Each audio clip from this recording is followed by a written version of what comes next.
Toast, toast, toast. What's up? What's up? Early evening here. Get ready. Get going in a second here. Shouts out, everybody. We're covering Paul Schrader tonight. Get going in just a second.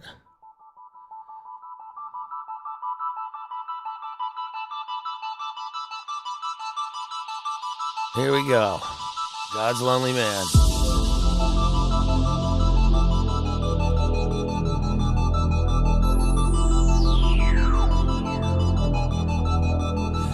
Thank you, Modi. Appreciate it.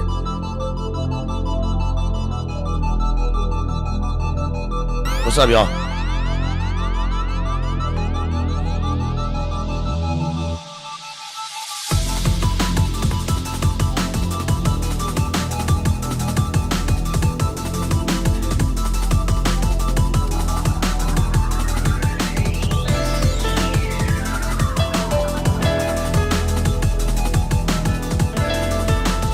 Yo, shouts out JB from Florida.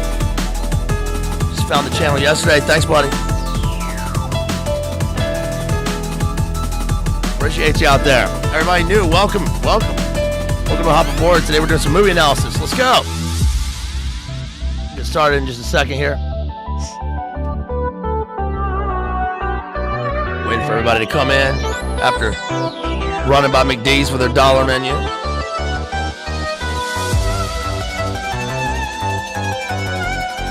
Everybody on the drive time, on the way home from work, whatever you're doing. Tonight's the debate. Tonight's the comedy night. Let's go. We got two all-time big hitters. No. We love it for the Knowles.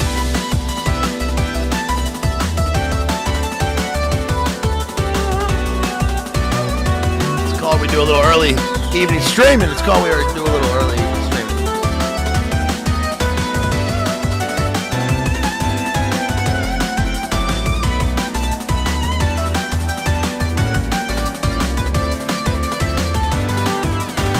What's up, special beings?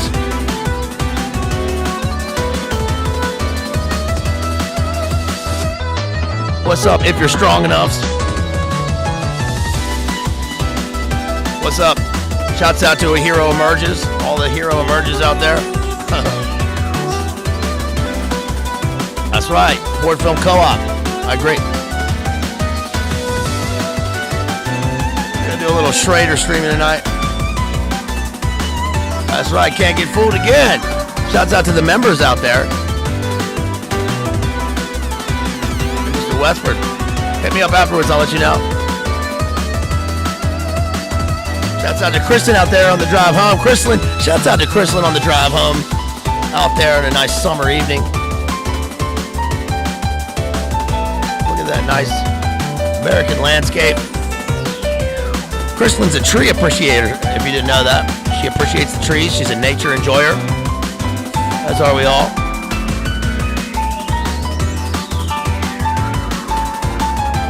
All right. Y'all ready to get going?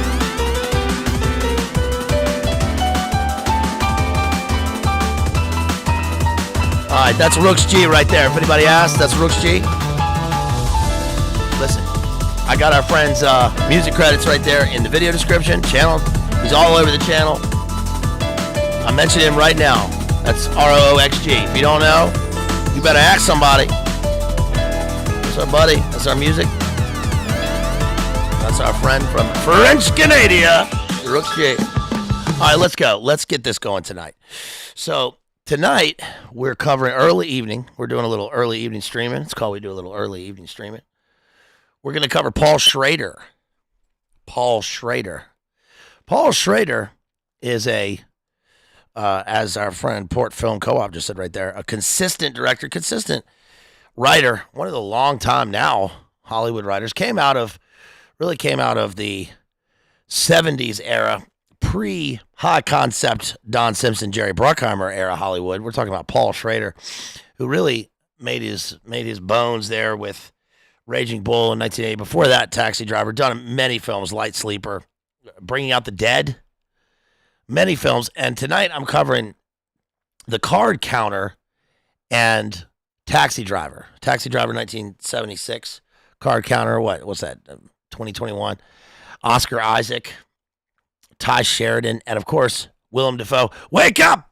Time to wake up there, Ahmed. Your easy days are over, pal. That's Willem Dafoe playing. By the way, I think I do a pretty good Willem Dafoe because I already sound like him. Do you remember we did the analysis of what's the Atomic movie from the summer? The Wes Anderson movie with Willem Dafoe as the actor's studio instructor. Yeah, Willem Dafoe plays basically an amalgamation of a few characters. Really, he plays James Mitchell. You remember James Mitchell from many years ago, but a few years ago especially. Remember that Vice interview with James Mitchell? James Mitchell was the architect of the enhanced interrogation program. And so that is relevant for this because as soon as you see Willem Dafoe in this, I mean, he plays a guy named Gordo in this. And what's his name? Major Gordo. And you know right away this is Mitchell when you're watching it. He doesn't necessarily look like him. He just the way his character is portrayed. It doesn't sound like him. Doesn't look like him. It's not an impression. You know, it's not a. This is really great. I mean, Willem Dafoe plays a small role in this movie, The Card Counter, but he really is this character. And so I'm going to talk about and also Nosferatu is coming out soon with Willem Dafoe, which is interesting because remember Willem Dafoe is Willem Dafoe in Nosferatu? Because remember he was in Shadow of the Vampire in what was that 2000? I think that was about 2000. So I probably need to cover that. It's a great film too. That's the one with John Malkovich, Man Monkey, right? Carrie Elwes. But I'm looking forward to that movie because it's that's Robert Eggers, I think. And tomorrow night I'll be covering Hereditary, so that's relevant because I'll be doing Hereditary with Maddie, Digital Minefield, here tomorrow night at 8 o'clock right after TNT with Hesher. So you can check that out if you're interested in that. But tonight we're doing a different type of film material. And also, just one more thing.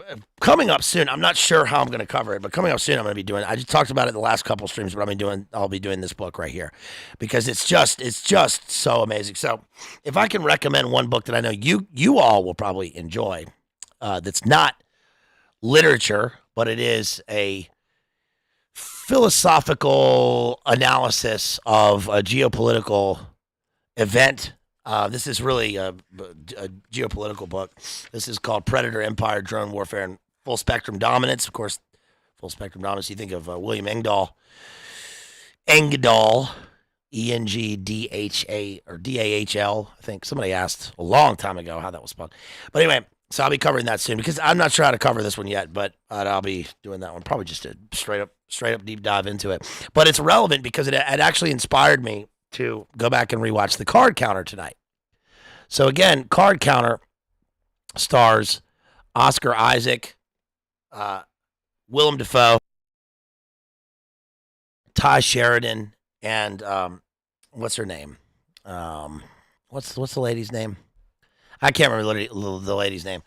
But I also was I watched it the first time because it was filmed partly it's filmed at a bunch of southern casinos, especially around Biloxi, at the Golden Nugget in Biloxi. And, of course, it's my family's territory down there.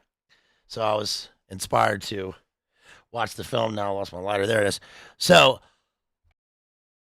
really I'm going to be talking tonight about Dostoevsky. Really, I'm not talking about Dostoevsky, but I'm talking about his book that I already covered with Tristan.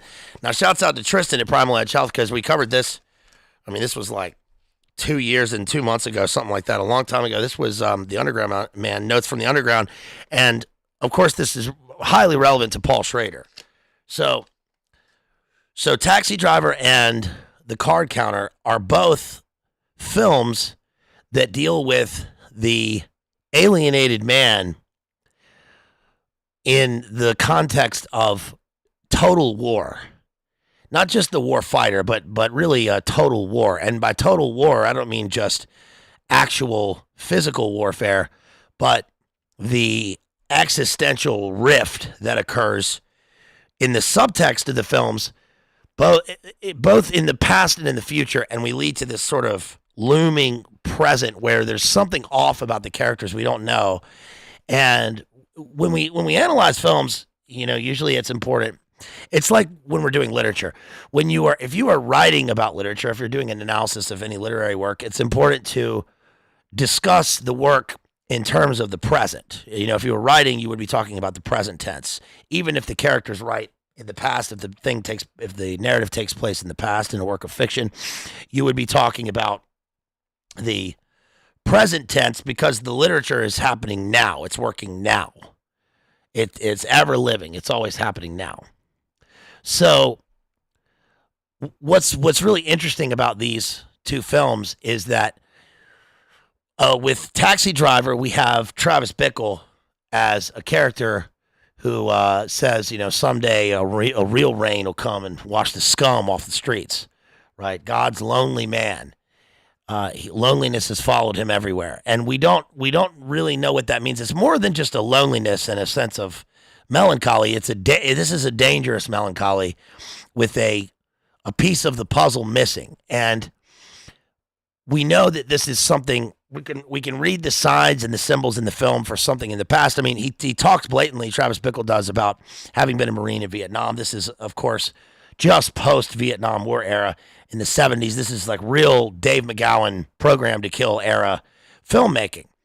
And the choice that Travis Bickle is going to make is going to be one of unleashing his mania and his rage, which is not a controlled rage. It's like some sort of like metaphysical cloud where he's clearly not dissociating, but he is totally schizo in the film. You can see this in terms of how he talks to other characters and how he talks to himself, and the way that the filmmaking language shows us in the camera work how he begins to split and rift and shatter. And so there's a choice between, yes, Crispy, he did. There's a choice between whether he's going to take this out on Palantine, the presidential candidate, or become a vigilante for Dr. Lecter. Did you know that I played a streetwalker? And Harvey Keitel's character, right? I don't know no Iris. I don't know no Iris. Why don't you go back to your fucking tribe, right? And he becomes a hero in the movie, but a true 70s anti-hero for the postmodern era and film in terms of the audience. Because we know his past. They only know parts of him, but we know his story by the end of the film. And the card counter is different. The card counter is much more controlled. The character is self-aware. The character is highly self-aware. He's unlike Travis Bickle, but he has similarities to him in terms of his kind of his mode, the zone in which he finds himself. But he is self-aware, and that is symbolized by his activity in the textual elements, the surface elements of the film. Because Oscar Isaac plays a card counter. He can count cards, Norm Macdonald style, except he's winning. He's winning small, purposefully, going in this circle. He's moving in circles, and he's doing that purposefully in the film until someone enters his life, and then he's forced to confront his past, and then that will lead to his actions in the future of the film, and then where he ends up in the film. And it's completely different. It's also completely different in terms of his military service. He's Army versus Travis Bickle's Marine. We also see meta elements within this, that ended up happening, like obviously with Dr. Lecter's Streetwalker, the young actress in Taxi Driver. It should have been Holly Hunter in Silence of the Lambs. That's weird that echoes into the Hinckley events of 1981, because they sort of start to fold back, as he says in this book. It is, as Ian G.R. Shaw says in this book about full spectrum dominance, that we find ourselves in a kind of hyperreality where a hyper rationality where reality folds back on itself and things start to reflect other things, and we lose our center and our sense of self in the world, especially the postmodern world, postmodern world now. Well, I suppose it'd be triple post. We're in, G reset era.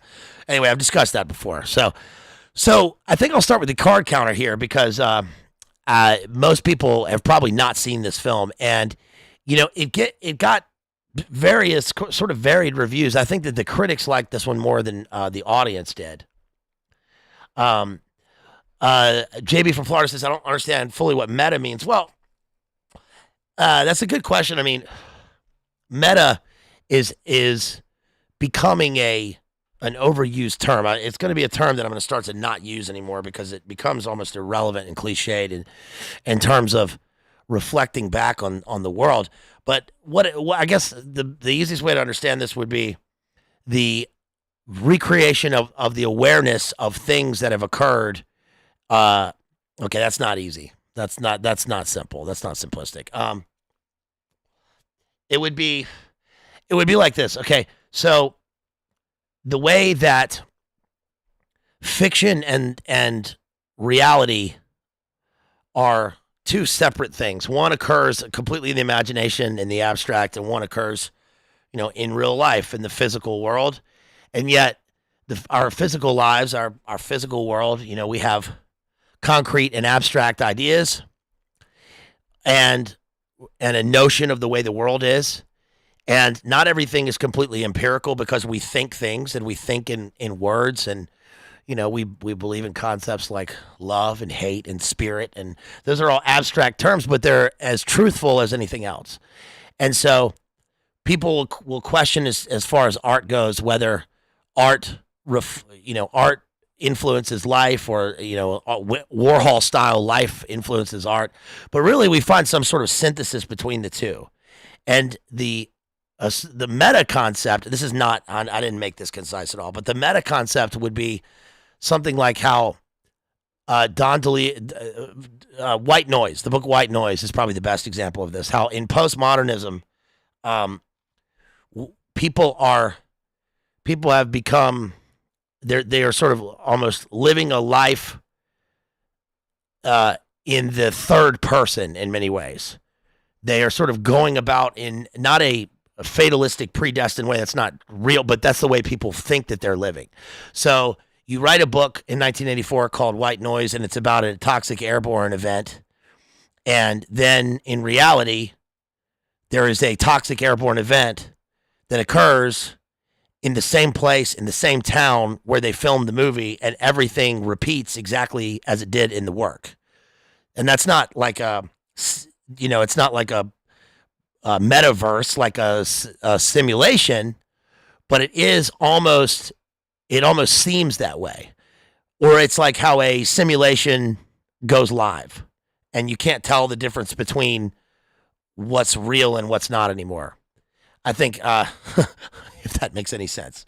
And what occurs in this is that the character William Tell in the film, the protagonist, played by Oscar Isaac, who is using a fake name. His real name is Tillich, but William Tell is. We talked about William Tell before when we discussed the William Burroughs and the William Burroughs stream, and how William Burroughs did the William Tell event. I did the Ted Morgan biography analysis, Literary Outlaw, talking about Burroughs and how in Mexico he did the William Tell experience where he put a shot glass on his wife Joan Vollmer's head, and then he instead of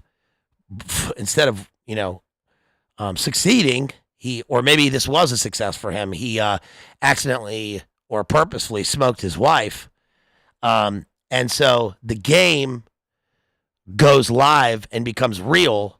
And then in the film, the character is William Tell, as almost as if he is putting the glass on top of his own head, but he's walking around playing cards, trying to keep it on his head until it falls off and everything crashes. And the way that it crashes is that his past, which seems like a dream, comes back to him, and he forces himself to recreate the events, to relive his, as they say, trauma so much more than that. I mean, this is like actual real.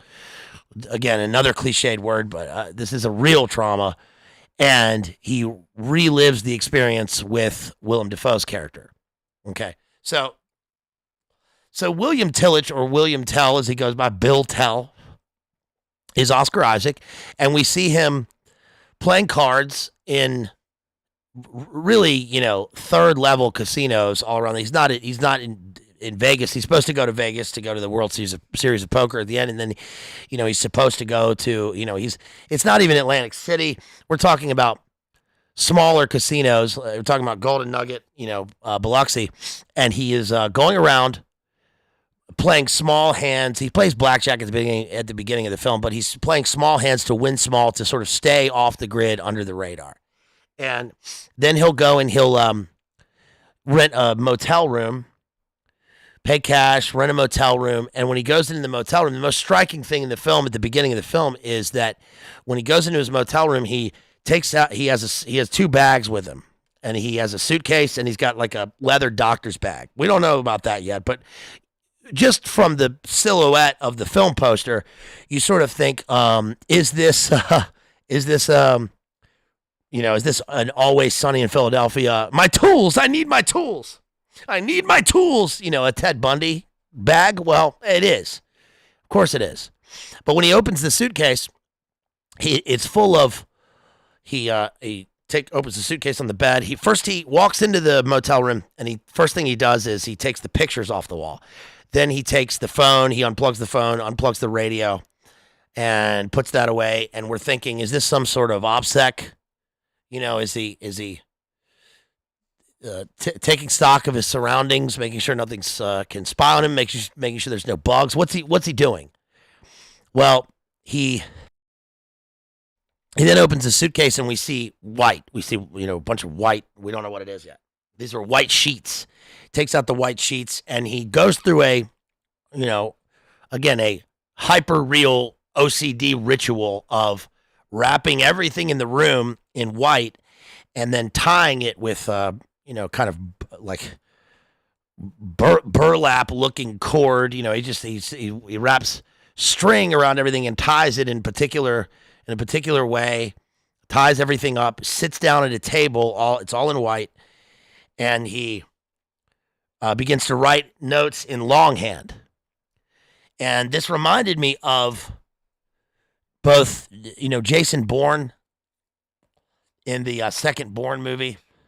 It reminded me kind of the scene in, which one was it? Spectre? Was it Spectre? Which one was it where Bond goes off the grid, and he's like in Bali or whatever. Of course, Bourne is in Goa, and he's trying to live off grid, but also take stock of the events of his past. Yeah, well, that's what he's doing here. But we notice that everything that William Tell does is highly stylized, highly purposeful, and sanitized. Everything looks sanitized and not quite white and pure, but almost gray.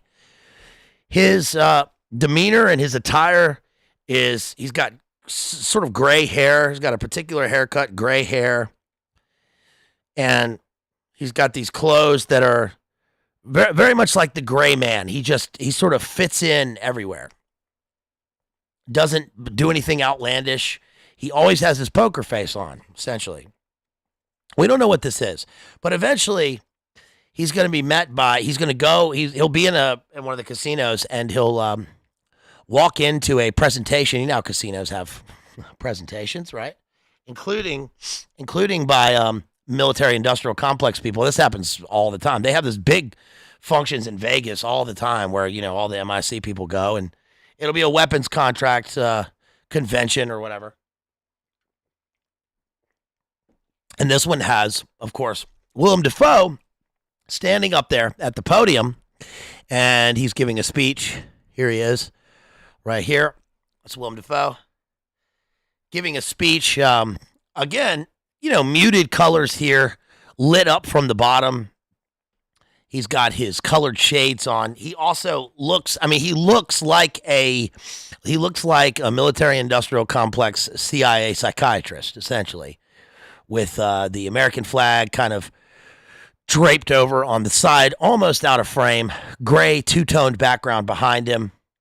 You know, nice tailored Brooks Brothers looking suit on, no tie, informal because he's a contractor. He's not in his official capacity when he was military, and almost lit up from the bottom as if there's some sort of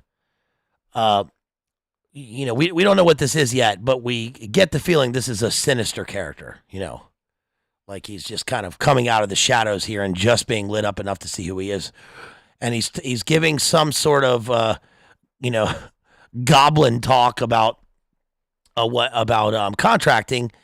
And we're going to learn who he is here. But what happens is that Ty Sheridan is the guy who's in the movie version of, not Snowfall, what is it, Ready Player One. Have you guys read Ready Player One? It's a good book. Of course, I talked about that in the not Snowfall, in the Snow Crash. Yeah, Neil Stephenson's Snow Crash analysis. Ty Sheridan is often, I confuse him a lot with that guy Barry Coe. That guy is in the movie Saltburn that I covered in the member stream. Ty Sheridan is in Mud, the excellent movie Mud with Matthew McConaughey. But they're kind of the same. Yeah, it's a recent film. This is a recent film. And so Ty Sheridan is a young man, sits down. He's got unkempt hair, and he sits down near Oscar Isaac. When Oscar Isaac gets up, he kind of confronts him, and he says, here's my card, call me. We don't know what the deal is here but he recognizes Oscar Isaac, and he says, basically that his dad was in the same unit as him. And this is unusual because William Tell has done a lot to stay off grid, and, no one recognizes him anywhere except for his card playing until he, it does. Jack Power looks like he's about to tell a scary story. Listen up, Ahmed. Your easy days are over. I like you, Tillich. You don't have any imagination. Use your imagination. You've got to use your imagination. All right, wake up, fellas. That's how he talks. So he says, call me later. So Oscar Isaac's like, oh, okay. But then he ends up calling him, and they meet up. And Ty Sheridan explains that his father was in the same army unit, and that he knows that William Tell was in the same unit. Now, we don't know what this is. We know that there's something here because what's the name of the lady? Can somebody please help me out with the name of the lady? She's the one who in that movie with Kevin Hart said, I'm not interested in hearing about any of your bitches. What's that lady's name? Tabitha Hadid? Halith Badida? I can't think of her damn name. What's her name? Tia Baditha? I can't think of her name, dude. I like her. I like her in this movie because she keeps asking, what's the deal with this guy? What's the deal with this guy? She says to him, were you locked up? Or did you do time? And he says, why do you ask that? And she says, you have that look. I have that radar for that look. You look like it. And we don't know yet, but we learn that, yes, he was. Now, we don't, yes, thank you, Living the Dream. Tiffany Haddish, that's her name. I was pretty close. Talitha Hadida, that's pretty close. I knew it had a Hadida or a Hadi in it. Yeah, thank you, Living the Dream on IMDb, Diddy. So here's the disturbing part of the film if you haven't seen the film. And if you have seen it, you will know. You will know. Here's the deal with Paul Schrader. This is the point of the analysis, that we don't know what is happening and what's going to happen, but you can't really guess. If you don't know anything about this movie and you go into the movie totally clean, totally new, that's what the character is, clean, you will have no idea what's going to happen here. But it is, I found this incredibly disturbing, incredibly visceral, and really, really solid filmmaking, because the critics at the time when the movie came out, they liked it. A lot of the audience didn't like it. They said it didn't have a payoff. But I think that partly, again, that's sort of a meta commentary on what the movie's about, because people are completely desensitized, and the whole point of this film is the tingling of the senses. You know, he's going to say later on, would you like a glass of water? You may have wished that you had taken the glass later on. Or would you like a cigarette? No, I don't smoke either. We get a something thrown to us. We get a sort of concession, but we know when we're given that it's going to be taken away big. There's going to be a vacuum effect, and the filmmaking in this I think is really solid because with this it almost doesn't matter that first of all the pace is purposeful. The payoff is purposeful. Everything in this is really purposeful. And it may not seem like a cohesive movie, but that's part of the inchoate nature of the characters within the film and what they're dealing with. Because we're dealing with a sort of chaos that's looming just off the edges of the film screen. And when we find that, we realize what it is. So do you want me to tell you what it is? Because it's pretty well done here. So all of a sudden, Oscar Isaac goes back to his motel and he falls asleep, and then we see into his subconscious, which is us seeing into the subtext of the film and the thing that's looming. And the thing that's looming is this. All of a sudden we go from a straight up normal aspect ratio film screen, everything's muted, everything's kind of gray colors. We have a comparison between we have this sort of weird juxtaposition between the muted colors of the character, but a charisma in terms of how he acts when he's playing cards at the hotel. That is contrasted with the blinking lights of the casino.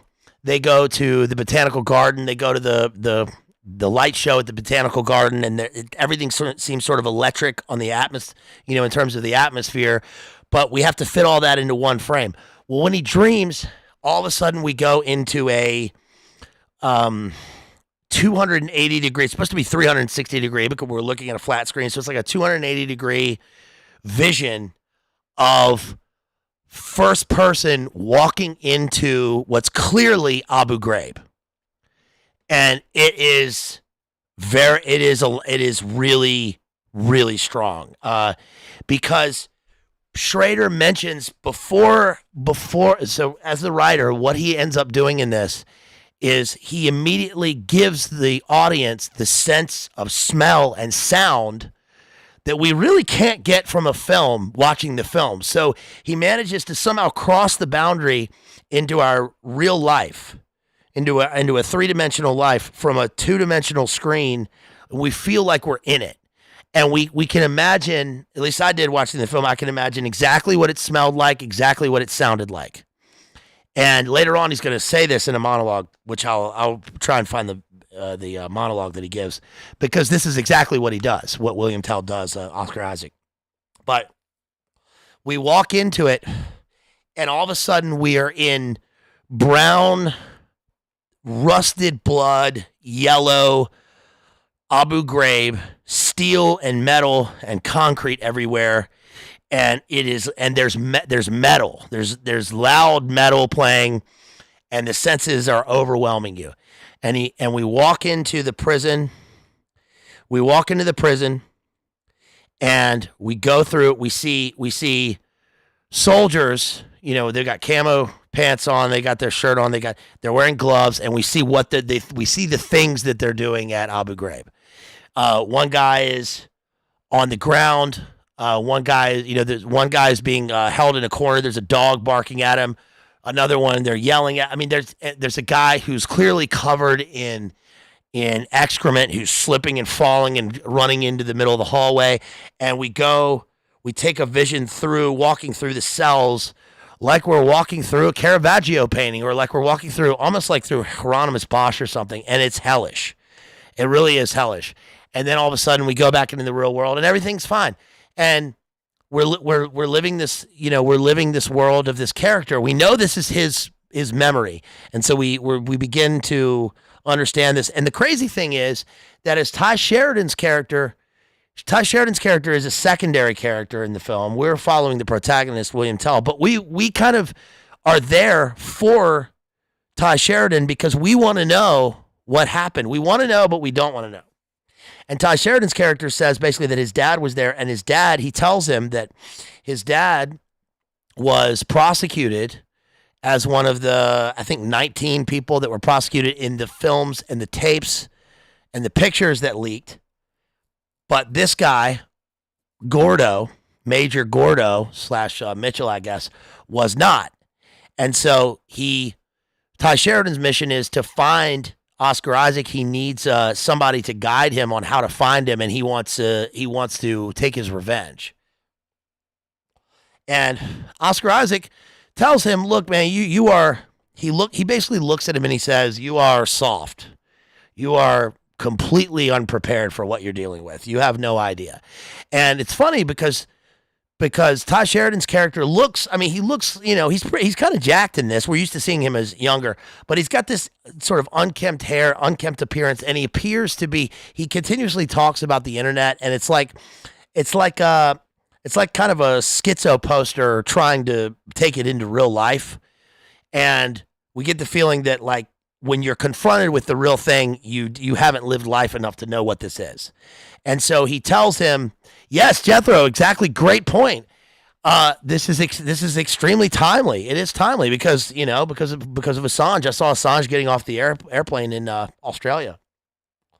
And it's weird. That's another, again, this is like a hyper reality. This is a meta aspect of how all these things work. It's like synchro. It's every time we cover something, it either pops up in the media or it's the same time, and the two things work in a kind of synthesis, in a synchronous manner. I'm reading this book that has Assange mentioned in it. It's all about drone warfare and full spectrum dominance. And then we watch the movie, and then Assange is released. And then, I remember Abu Ghraib and all that stuff came out when I was in Belfast. Was I in college or I think I was in university. And we saw the pictures, and it really does. It's funny because it presents, not that there's just two sides or there's some sort of dialectic, but it is presented in a way where you couldn't possibly, I think, begin as one of us to understand what this thing is, anything about it, if it weren't through fiction. Ironically, fiction is what allows us to tap into the closest thing that we can to know what it was truly like. Because reading accounts of the thing or seeing the pictures that were released or any of that, you get a kind of cold, it's kind of a cold news story, and you can put all the feelings you want into it any way you can or whatever, but we can't really understand that. So it takes a work of fiction to do that. Who knew? Right? Well, I guess that's the point of what we're covering. But so then, essentially, Oscar Isaac, hell no, Jesse. That's not what tapped in means. That's not what dialed in means. Come on now. Fuck out of here. No, I love you, Jesse. Love you, Jesse. So what that means is that Oscar Isaac is going to confront Ty Sheridan later on, and he's going to tell him what it was like. Now, in the meantime, Tiffany Hadid is gonna say to him, "Hey, look, I want to stake you. You're a great poker player. I've been following you for a while. Let me stake you on your winnings." So he says, "No, I like to stay under the radar. I don't want to play in celebrity tournaments. I like to play in normal games of chance." And we see this in the first game that he plays when he's playing blackjack. He wins like what's he win? He wins like $700 or something like that. And we see the pit boss or whatever walking behind him, and he says, "Okay, I gotta go." And then he takes off. Nothing unusual. He's just a guy playing blackjack, later on playing poker or whatever, and he just gets up and walks away. But he certainly has a poker face, and his life is a deck of cards. Now we're going to learn that his deck of cards, he learned how to play cards because after Abu Ghraib, he was sentenced to time in Fort Leavenworth, and we see him on the bed. We see him on not even a single, but this is a military cot basically in his cell, sitting on his bed in brown, and he's just learning card tricks. That's all he has, and he's there for 8 years. Willem Dafoe later is going to say, "That's a tough one. Now listen, that's a pussified way to think about things, PFC Tillage."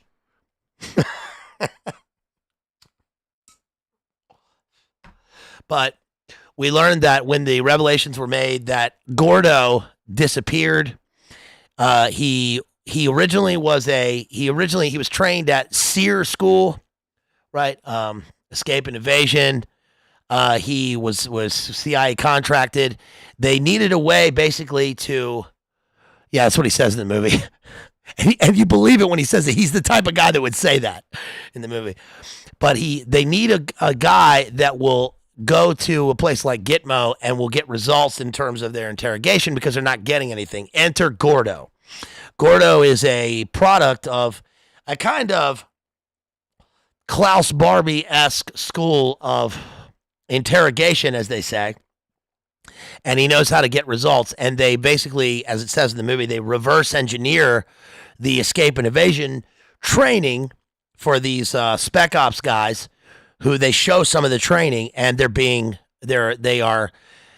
is the CIA's hands-off method of interrogation, which is basically they are forced to endure high frequency, low frequency sounds, sleep deprivation, various water treatments, humiliation rituals of various kinds, and then eventually at Abu Ghraib and these things, the allegation was that they were forced to endure specific violations and mauling until eventually somebody ends up dead, and they were taking pictures, and then that's revealed, right? Well, after the things go public, Gordo takes off, and he ends up starting he comes back. They hire him back to Abu Ghraib and to is it Bagram Air Force Base, and where the other one occurred, and he's the expert in charge of these things. He's not the head of the prison system there. The book I'm reading talks about that, but he is the guy in charge of the program. And then he takes off. Yes, he takes off, and it's interesting because he's El Gordo, the fat one, but he's skeletal in this, right? But he has an energy and moves around like he's a big old fat jailer or something, but that's in the size of his personality, really. And eventually he goes to foreign locations, black sites, and then I guess is retired, and says he's living in Rockville, Virginia, which is interesting because I know Rockville, Virginia very well. That's not where they show the clips, but not that far from here.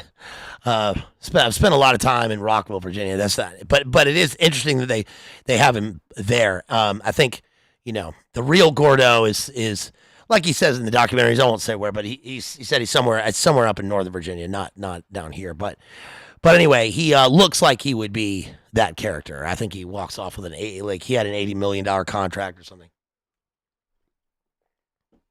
And then eventually, what happens is Oscar Isaac confronts Ty Sheridan, and they're at a poker tournament, and he says to him, he says, "Come here, I got something to show you. I want to show you."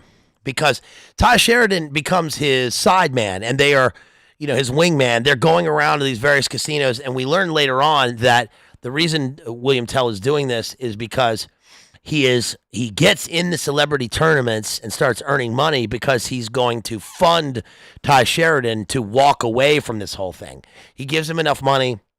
At the end of the film, he gives him enough money to pay off his student loans, his mother's house debt, his own debt, to start a new life, gives him spending money, and says, I will give you this all. I will give you all this. If you call your mother, you make amends with her. I want to hear her on the phone. I want to see the FaceTime. I found her. Like you said, you can find anyone on the internet. I found her. I got her phone number. You're going to call her, and you're going to walk away from this whole thing. And if you cheat me or you try to break you try to break our agreement, I'll find you. And you don't want me to find you. And what happens is he they go all around. One of the other things that happens is that he falls in love with Tiffany Haddish, and it's really a touching scene because they go to the illuminated Christmas lights show down there in southern Mississippi, and they're walking through the lights, through the botanical garden, through the scene, and they're walking beside each other. She clearly likes him, and she reaches out and they slowly hold hands, and it's really amazing because the movie is not about love. It's about, I mean, it's about a lot of things, but it's not about love. But it's really believable and touching in this because we have this character who looks looks like he fits in everywhere, but is severe. And there's something bubbling just beneath the surface. And eventually he goes back up and he goes into her hotel room and they do Honka Chonka. And it's like, it's really well done in the movie. You know, it's so truthful. It's like a truthful, very real scene where a guy's, you know, falling in love with this woman, and we didn't really imagine that or think that was possible or capable. It's also kind of unusual, I think, for a Paul Schrader movie. I mean, his movies have that, you know, light sleeper. There's various movies where there are love scenes in his movies, but it's something that I didn't expect to come out of this. I thought it was quite beautiful. But he tells Ty Sheridan, I want to show you something. And he takes him back to his motel room. The motel room, in contrast to Ty Sheridan's room, is all sanitized and covered in gray and sheets, versus Ty Sheridan's room is complete garbage. It's just like Cheetos lying everywhere and stuff. And he says, "You live like this?" And he walks into William Tell's room and he says, "You live like this?" Yes, yes, exactly, Jethro. Some Hawk Tua. But it's more like some Honka Chonka. Yeah. Honka Chonka versus Hawk Tua. So, God, can't believe you got me to say that. So, let's see. Let me find the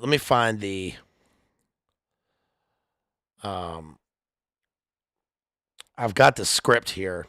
So, let me go to the page because I put it in the notes in the video description. You can actually read it yourself. You can read the whole screenplay.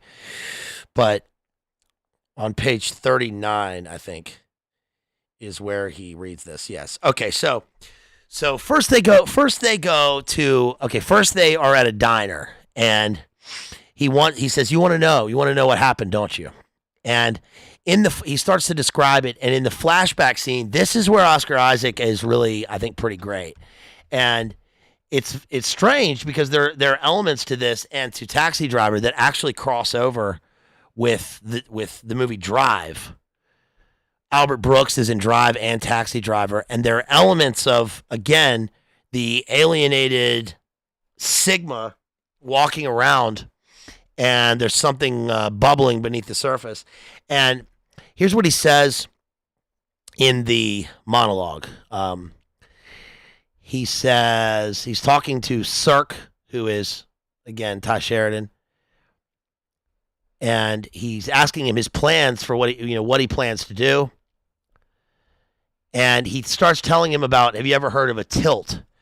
And a tilt is, you guys probably know this, tilt is a feeling that a gambler gets when they get kind of blood drunk, but it's money drunk. They get gambling drunk when they're playing, and it can be something they engender in someone else, or they get the feeling, and it's kind of an uncontrollable arc leading to destruction. And this is, he says, do you know what tilt is?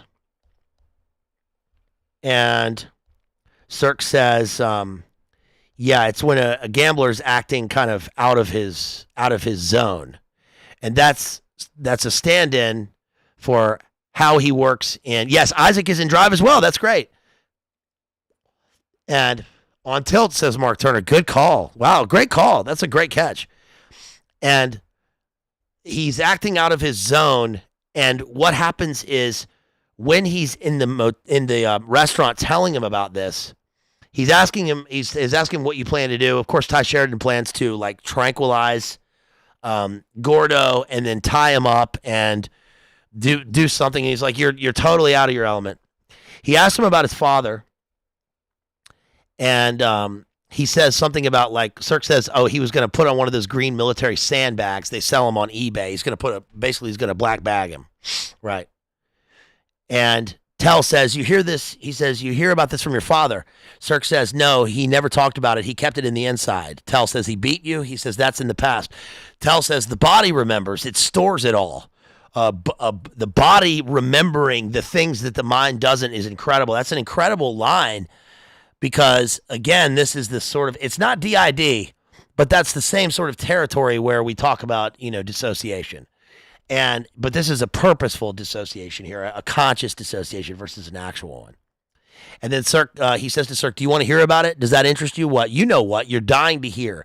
And then when he tells him about it, here's his monologue. He says, the noise, the smell, feces, urine, oil, explosives, bleach, sweat, smoke, all day, every day. Sand spiders, camel spiders, snakes, ants as big as cockroaches, the heat, the fear, the adrenaline jack, mortars, the sheer noise of it, and blood. The only way to survive was to rise above it. Rise and laugh. Surf the craziness. He says, to see a grown man shit and piss himself, sing the song, the noise, the fucking noise, the noise. We were all trapped in there, in the same shithole. Them and us. Am I trying to justify what we did? No. Nothing can justify what we did. Your father understood that. If you were there, you could understand. Otherwise, there's no understanding. Now, that's an incredible monologue, but the reason it's incredible here is actually because in the film, the one part that doesn't really work is all of this is showing us. It's all showing what he experienced and what happens in the facility in Abu Ghraib. But the one part that doesn't is when he's telling us and he says there's nothing that could justify what we did. Well, that I thought when I watched it that is the one part that could have been left out. We didn't need that because it's up to the audience to determine this and we don't need to be told. But actually I think what he's doing there is he's not giving us a moral lesson. He's not telling us, oh, this isn't the movie commenting on the events. It's actually the character coming to terms with the fact that there was no justification, but they did it anyway, that his character does it anyway. Because when he says he's going to surf it, I get Apocalypse Now, I get sort of a resonance, not a resonance, that's a fucking gay term. It's I get an echo from Apocalypse Now. This kind of not full spectrum dominance in terms of the actual term, but there's a full spectrum dominance in terms of the senses in the situation and in terms of the totality of his life and what it's become in light of this thing. Now we see a flashback here. And in the flashback, we see Tillich, who's a young, 19-year-old Oscar Isaac, He's made to look younger here, walking in, and it's his first day. And he is confronted with Gordo, Major Gordo. And Gordo is it's in the same situation that we saw before in the kind of 360-degree overwhelming sound terror. And he walks in and he says, I like you, Tillich. Time to wake up.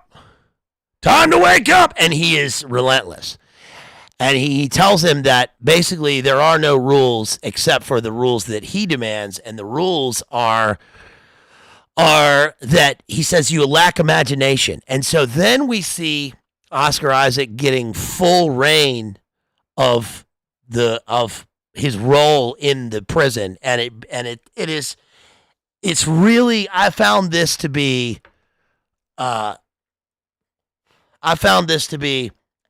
this was even more disturbing, and it wasn't because of what he was doing. It was because of the look on his face. I thought this was like supreme acting. This is not something that can be faked. Now, it's very easy to, it's in fact, very easy to act in a film to fulfill the role we see. Audiences are forgiving, and we usually believe what we see on the screen in a number of ways. Most people, but there's something that can't be faked, which I've talked about a bunch of times, and that's the eyes. The eyes can't You can't fake whether a character, whether we believe the character or not, because most of the time in a movie, when I'm watching, I notice that you can see the characters reading lines behind their eyeballs. They're trying to remember their sides and trying to remember their lines. But in this, there are no lines, and this was Oscar Isaac with a face that looked like a mask. It's like his face. He had. If I've ever seen a 1,000-yard stare in a movie, it was in this scene. It was, he's got a cigarette in his mouth, and he's got this. He's taking a picture, holding a guy up. There are the famous scenes from Abu Ghraib of the guy that got smoked, and they put him on ice and they staged him, and that's kind of what's occurring in the film. And then there's a scene of there's a guy on the ground, and it's just you hear a thump, thump, thump, and it's just Oscar Isaac looking down, and he's just kicking the guy, kicking, and it's pretty rough. And there's even a moral argument within the thing, because he says, what's our rules of engagement here, and Gordo is going to tell him, look, rules of engagement. Every time you hear a mortar going off, that could be another one of ours that's gone. And these guys have the answers. And he says, what if they don't have the answers? And he says, they all say that. Right. But this is very Phoenix Program. You remember the stories of Phoenix Program came out in the church committee hearings in 1975, and Colby talking about the Phoenix facilities. I mean, it's even in this book. I'll read you this part. In the book, because this is intense. Let me find this. Yeah, this is intense. So this says. This is from this Drone War Predator Empire book, page 97. This says, this came out of British counterinsurgency in Malaya. That was Frank Kitson. And then the Committees for Public Safety in Vietnam, which is reminiscent of Robespierre in the Committee for Public Safety during the French Revolution. This says, unable to comprehend the nationalism rather than communism was the main cause of local people supporting the NLF. Counter-terror operations could be especially cruel. Instead of winning hearts and minds like Cords, CIA strategy, pioneered in part by the Saigon station chief Pierre de Silva, at times mirrored the political and psychological tactics of the NLF, creating an instrument of civilian terror. Indeed, by the late 50s, increasing numbers of American special forces were in South Vietnam, practicing the terrifying black art of psychological warfare. William Colby, this is all in Doug Valentine as well, but William Colby, the former CIA director, eventually told Congress that a lot of things were done that should not have been done. The second component of Phoenix was interrogation, and this is what inspired me really to watch this movie again. In each South Vietnam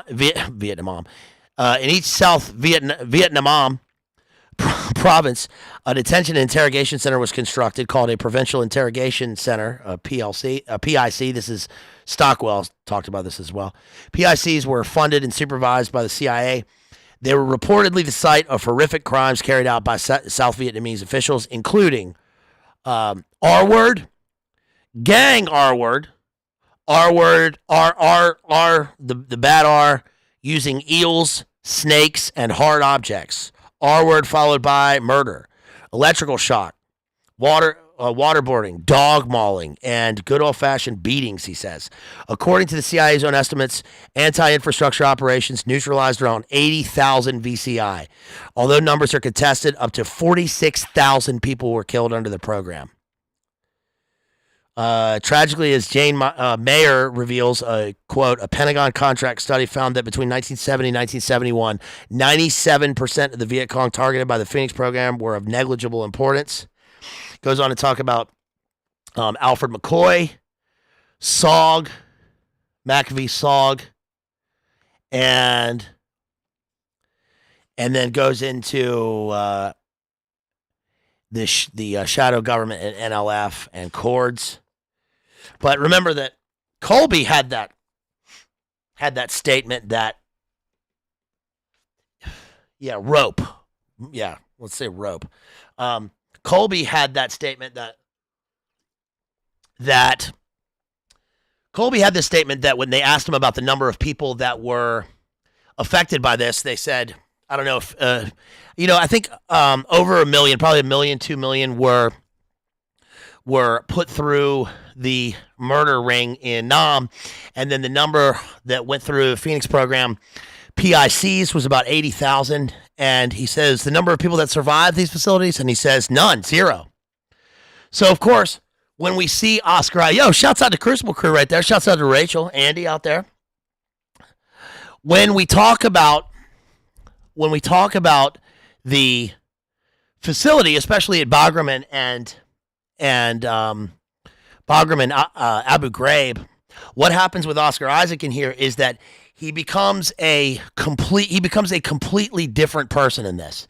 And the point of it is that he's trying to tell Ty Sheridan's character that he won't make it, right? He's not going to be able to find this guy Gordo, who is Willem Dafoe's character, who's James Mitchell, CIA James Mitchell, CIA architect of enhanced interrogation program. And he doesn't want to, he doesn't know. So when he takes him back to the motel, he says, I have something to show you. He takes him back to the motel. It goes into this sanitized room, and he becomes the interrogator again. He sits him down. Ty Sheridan's sitting on the bed. Oscar Isaac comes in. He sits in the chair. He becomes the interrogator, and he opens up his bag, and he's got his bag of tools. He's got, this is a Patrick Bateman, Ted Bundy, Always Sunny in Philadelphia tools. I can't, my tools. I need my tools. He's got wire and hammers and wrenches and claw hammers and all this shit in there. So then what happens basically is that Ty Sheridan takes the money that he gives him, and we realize that Oscar Isaac has no way of a reckoning. He has no way of retribution for what he's done, and he's simply living this circle. He's going around doing his gambling in all of these sort of level 3 casinos because he's trying to stay under the radar, and he has a routine, and all he can do is walk around and go and drive around to the various casinos, just like he's walking through the 280-degree facility that we saw in the kind of anamorphic shots at Abu Ghraib. Paul Schrader, the interesting thing about this in terms of the filmmaking that's really pretty cool is that they wanted to figure out a new kind of film language in this. They did this sort of with that movie First Reformed that they did with Ethan Hawke. Paul Schrader is a guy who almost all of his movies come out of his life in the Reformed Presbyterian Church, if you didn't know that. And then he made this movie First Reformed, which is why he has a sort of he talks in his interviews he talks about Calvinism, and it kind of transforms into a sort of Gnosticism. And remember that picture of Paul Schrader with the shirt that says "I'm a Gnostic" or whatever on it? Jethro would know that one. But this is obviously this is also informs the film because Oscar Isaac's character is essentially trying to break out of the literal prison planet in which he's found himself. Again, this book right here talks about the concept of the prison planet and the constellation of base world, and that the United States has something that we inherited from the British Empire and inherited from the Roman Empire, but we actually have this thing that most people have no concept of, which is the size and scope and scale of the American Empire is absolutely insane. I read, one of the things I read in this book was the number of bases. It's going to be impossible to find through all my notes here, but the number of bases and the number of buildings, I think there's something like 348,000 buildings, millions and millions of square feet. We have more territory and more bases and we have more around the world than has ever been seen in human history as the, militarized extended arm of the NWO, of course, of the globalist pyramid. And part of this is the constellation of black sites that popped up, especially post Big Nine. So what happened was, with Abu Ghraib and with James Mitchell, is that we get these characters who are, again, the patsies for the thing. And it's really reminiscent of a kind of thing that occurred post-World War II. It's the same sort of thing where we get this idea of following orders as a kind of weird, as a weird sort of existential, hyper-realistic, hyper-rationale that's happened where people exist in bubbles, and as the world has become more connected through internet, it's become disconnected because we are more connected to the machinery of kind of culmination of the Industrial Revolution. The book one of the great metaphors that I've found in the book is that in the medieval world, the village is, there's a central locus. The village has the church and has buildings, and there's a castle, and then there are trees, and the villages occur, throughout the, you go across the forest and you come to a medieval village, and we have the idea of the tree. And then the tree, God does this thing with trees where we look at the tree, we look at the roots, and that also ends up being in our own lives. We have the family tree. You look at the, on the symbol and simulacra, the universal and the particular. You look at a person's lungs, and we have a tree. There's the tree of life. But then eventually in the Industrial Revolution, what they imagined was that you build as machinery becomes more prevalent and you build factories and you build buildings that make machines, people thought that you would have a building and you could put it there and people go to the thing and then they go out into their lives. But what actually happens is that the building and the machines themselves put out roots.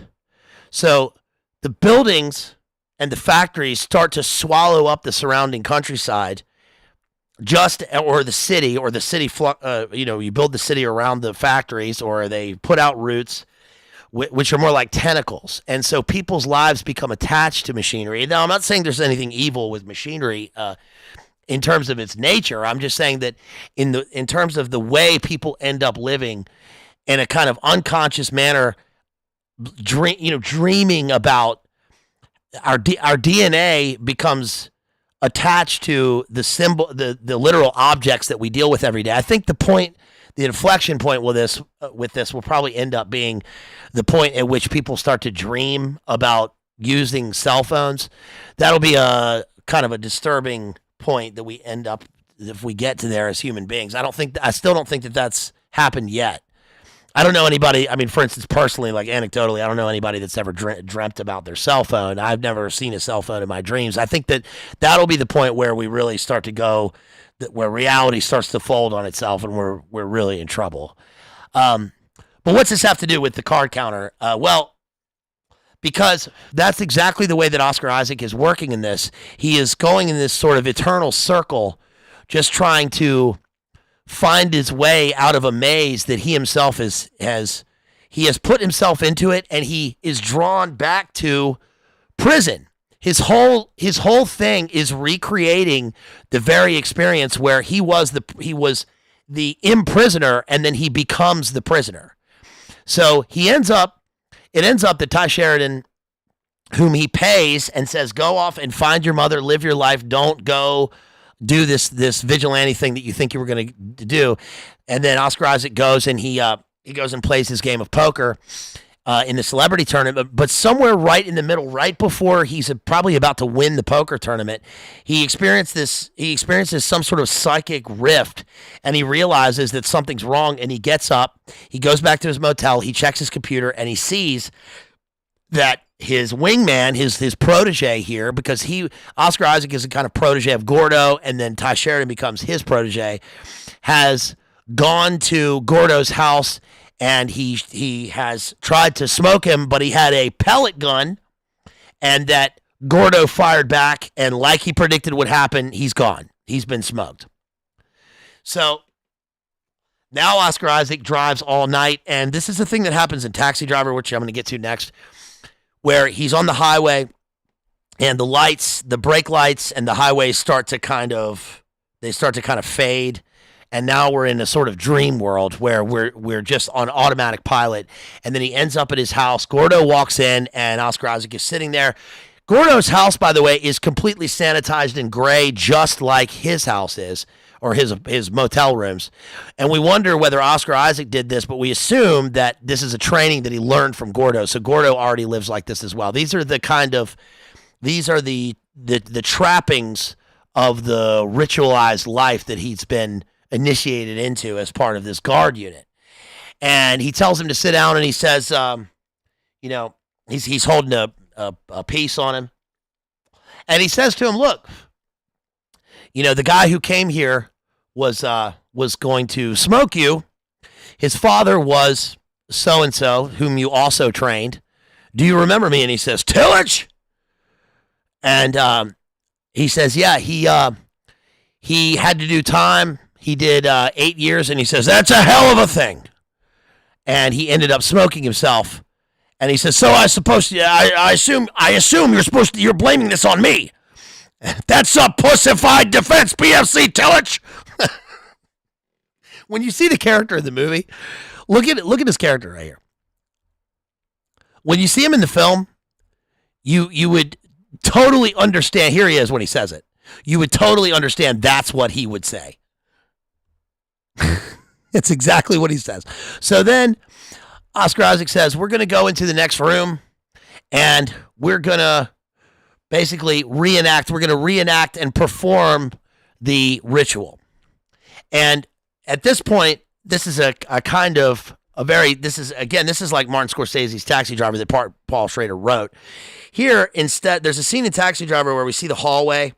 We're looking down the hallway, and then the characters walk off, but we stay on the hallway, and we can hear the violence, but we don't shift. And that means that our mind is not ready for the violence that we're about to see, and that we're kind of, in a way, we are consciously dissociating from what we're seeing because we're being made to stay here in the hallway. But the character is still there, even though they're performing this thing.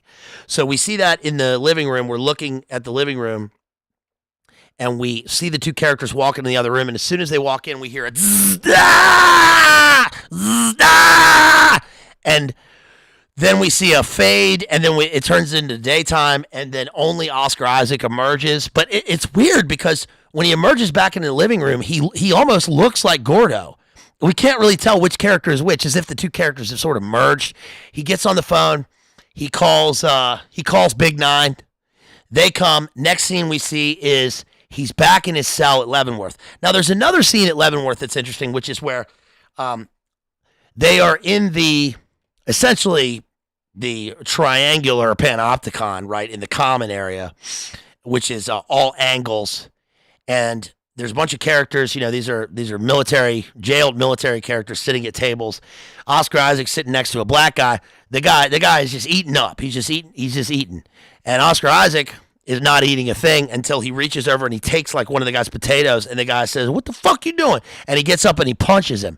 Now, when he punches him, Oscar Isaac is decked to the floor, and he gets up and he does this weird thing where he's got blood coming out of his mouth, and he's smiling, showing the blood. The guy decks him again.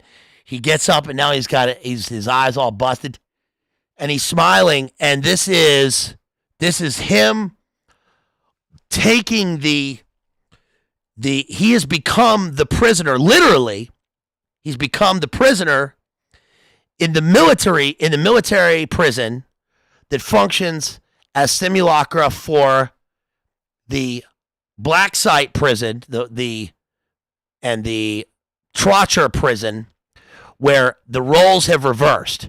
So part of his escape from the labyrinth here is actually going further into the labyrinth, if that makes sense. It's crazy. It's very well done.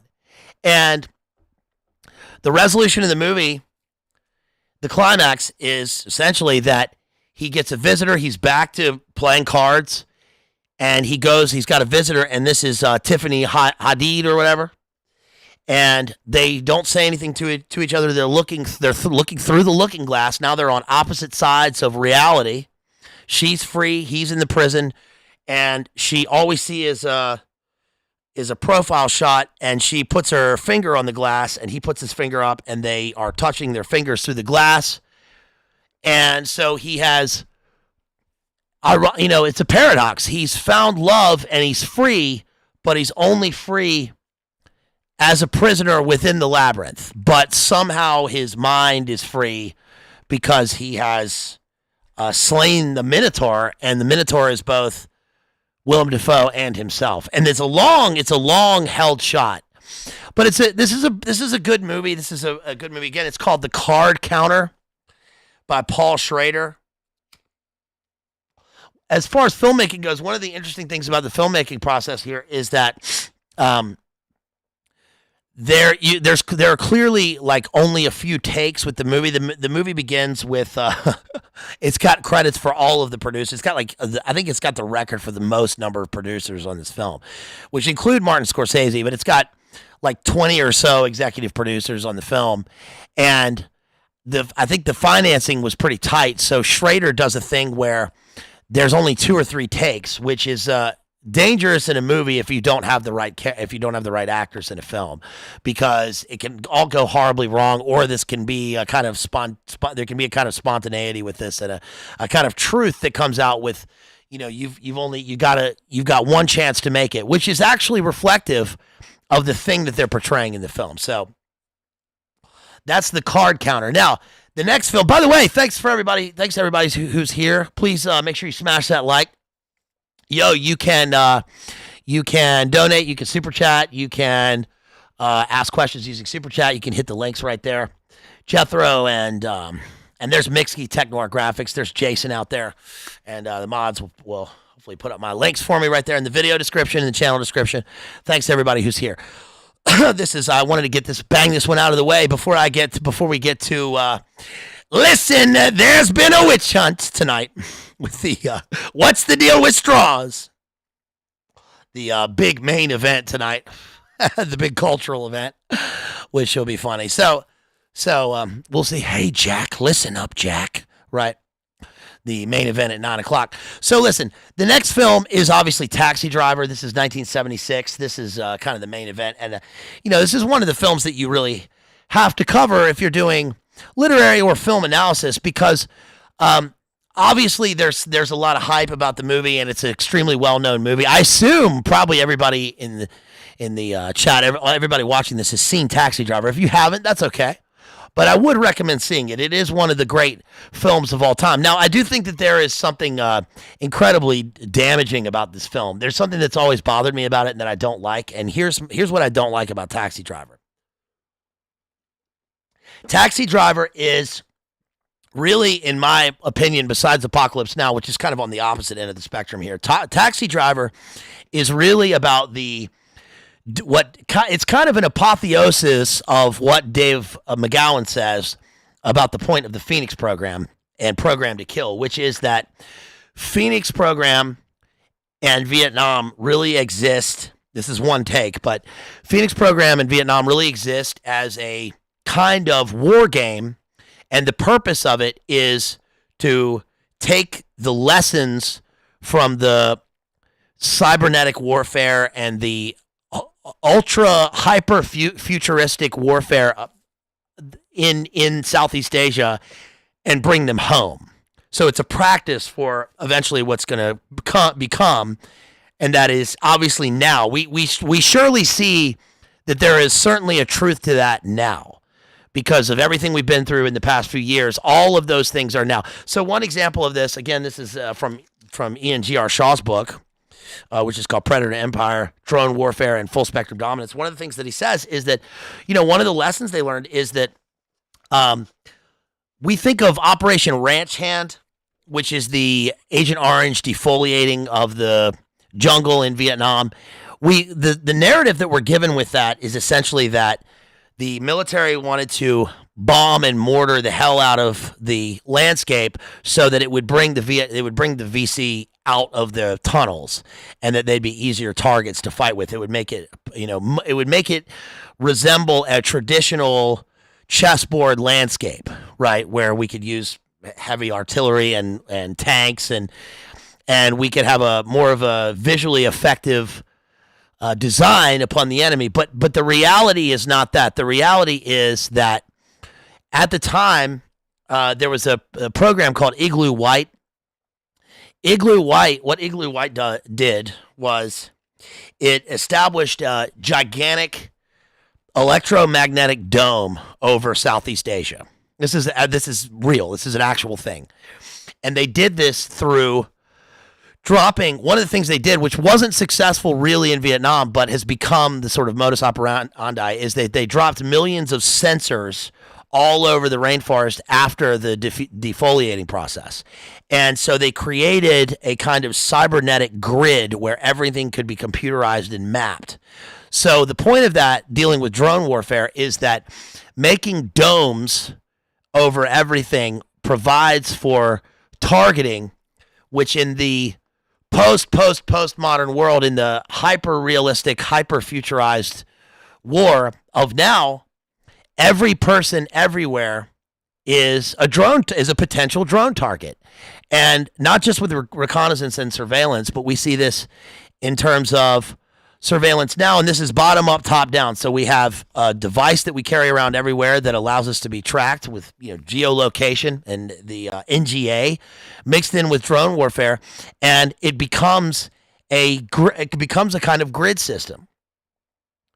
And the thing that Taxi Driver does is that it shows us that the result of purposefully getting damaged people and maniacs, ears for beers, and the Winter Soldier, not the comic book thing, but the actual Winter Soldier. The Winter Soldier hearings were in 1971. That was where a group of vets gave testimony about their kills in Vietnam. And the result of this is that the people doing that, after they are told, the LRPs and MACV-SOG special forces, people involved in the Phoenix program and reconnaissance and Marines, like Travis Bickle is in the movie. I'm not talking about all all of them. I'm talking about people involved in this specific sort of warfare, this kind of counterterrorism and low-intensity operations, as Frank Kitson calls it. When they do their thing and then they're done, they have to go somewhere, right? So they come home. And when they come home, that's where we get Travis Bickle. Now, you can also say that Travis Bickle represents, it's just PTSD or whatever. It's just another war vet coming home. You could say there's a bunch of different sort of iterations of this. But I think it's clear in the movie that his schizoidal mentality and his fracturing in his mind from the very beginning of the movie, which is shown to us, it's conveyed through the visual filmmaking, that shows us that this is the same sort of character as Oscar Isaac in The Card Counter, except for here, he is a person he has no idea of the labyrinth in which he's found himself, his psychic labyrinth, and he's got to find one way out. And the way out is, again, through driving circles. This is what he's doing as a taxi driver. He's just driving through the maze of the labyrinth until he finds a way out. And one of the ways that he tests in the movie is the assassination. It's a kind of Hinckley, and this is why it's a metafilm, because this was mirrored with the Hinckley events in 1981. And so when that doesn't work out in the film, and so he then turns his ire on the mass event that he does in the Lower East Side in New York against Harvey Keitel and the creeps there. So he ends up as a hero in the film, right? Because he has freed Dr. Lecter. Did you know I was a streetwalker? Right? He frees her, and that's great. But we know that it's not over for him, and this was sort of almost an accident in the film, because the film itself is an eternal return. So when you watch Taxi Driver, the reason I think this is damaging, the reason I think the movie is damaging, is because this movie is the start of the true anti-hero trope that we see in films that is still here to this day, where the audience is asked to care about psychotic, unlikable creep characters who go on rampages, and I'm not talking about like Dirty Harry, which is also typifies another sort of end of the 70s anti-hero character, but I'm talking about characters who are insane or almost insane, who are that becomes the new hero in the American opus, right? Now, of course, this is going to happen because when you have Vietnam movies, for instance, like The Green Berets with John Wayne, where he walks off into the sunset at the end of the film, obviously we're gonna with everything happening at the time, especially the kind of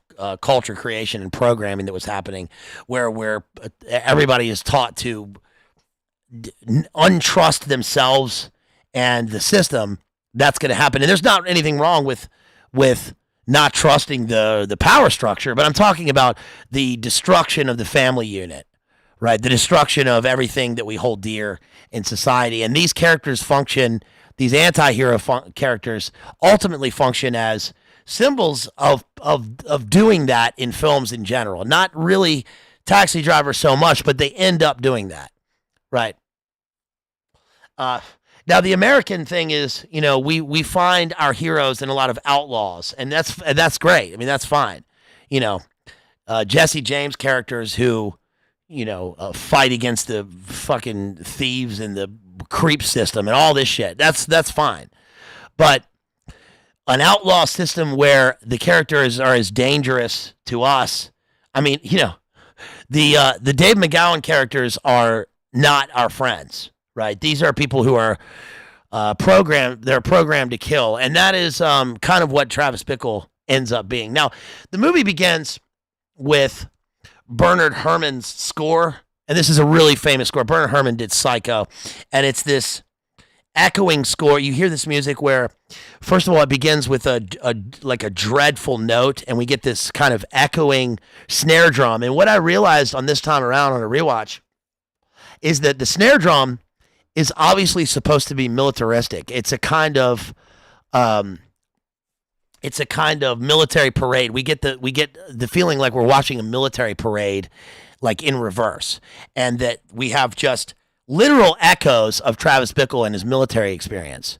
And then it turns into this saxophone, doo doo doo doo doo, and we get this kind of weird noirish look into New York, complete with fading headlights and rain, right? But you notice that the beginning and the end of the film are on a loop. It's kind of like, have you ever listened to, remember listening to Pearl Jam 10? If you listen to Pearl Jam 10 all the way through, the beginning of the album is the end of the album is the beginning is the end. So it's like it's on a loop, right? There's a bunch of albums like that, but the movie is like that. And the reason for that, the reason I say that is that you remember the last shot of the movie. So I'm skipping ahead to the very end of the movie. The last scene in the movie is Travis Bickle's back in his taxi.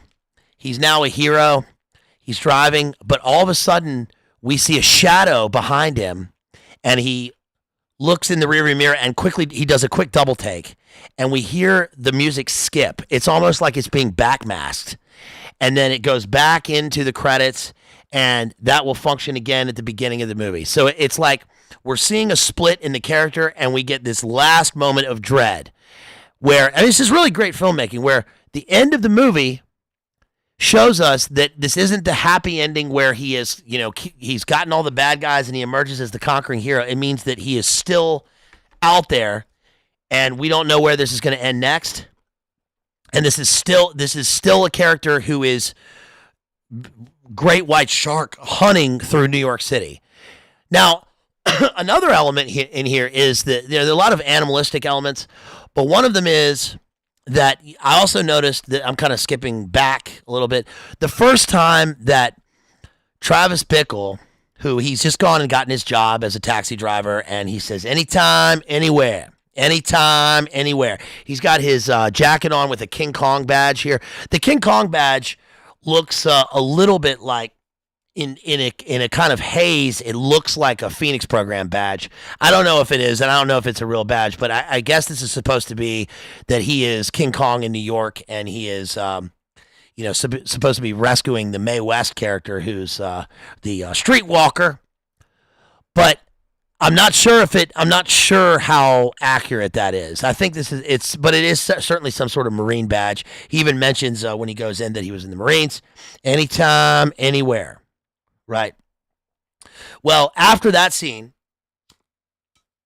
he is driving by the offices of Charles Palantine. Charles Palantine is the sort of Reagan-esque character who is running for president from New York. And he's got his election offices where Charles Grodin and, no, not Charles Grodin, Albert Brooks. I confuse the two sometimes. Albert Brooks and Sybil Shepherd are living. Remember Sybil Shepherd? Remember I did the Chaos stream by Tom O'Neill, which is relevant to this because of both what happens in the movie, but also because of the fact that Sybil Shepherd, he makes clear in the book, was, we'll say, allegedly one of the informants into the Charlie Manson activities, and she was related to the Dennis Wilson circles. Sybil Shepherd. Who was the other one? Murphy Brown. Who's the Murphy Brown character? She was also one of these ladies, but Sybil Shepherd was also one of Elvis's girlfriends. Sybil Shepherd ends up being the damsel in the movie, this soft blonde, soft white character seen in a kind of soft light within the offices. And there's a scene where Albert Brooks is talking to her about the mob, and he says, yes, Candice Bergen. Thank you, Murphy Brown, Candice Bergen. Yeah. And he says that the mob will often leave, they will capture a pigeon, and then they will leave it. No, they'll capture a canary and leave it on your doorstep to say if the person who's been a stool pigeon. And she says, why wouldn't they just capture a pigeon? And then Brooks says, I don't know. I guess because a pigeon, you have to catch it. But a canary, you can just walk into a store and just buy the canary. And then you can just squash the canary and leave it there, right? Which doesn't really make sense. It makes sense in terms of their conversation. Obviously, the canary is also sing like a canary. He leaves that out of it. But what happens right after that I didn't notice is that the canary-colored taxi drives up right after that, because he says the canary, and then it cuts to the taxi driving up, which is yellow, canary-colored. Travis Bickle gets out of the taxi and walks right into the office. So he walks right over the doorstep into the office, which is to say that in this instance, instead of the trapped canary, this is the canary unleashed, and the canary is now telling his story. We hear the story. The canary is singing. We hear the story from Travis Bickle, and that he has been unleashed, and now he's the one that's going to do the squashing.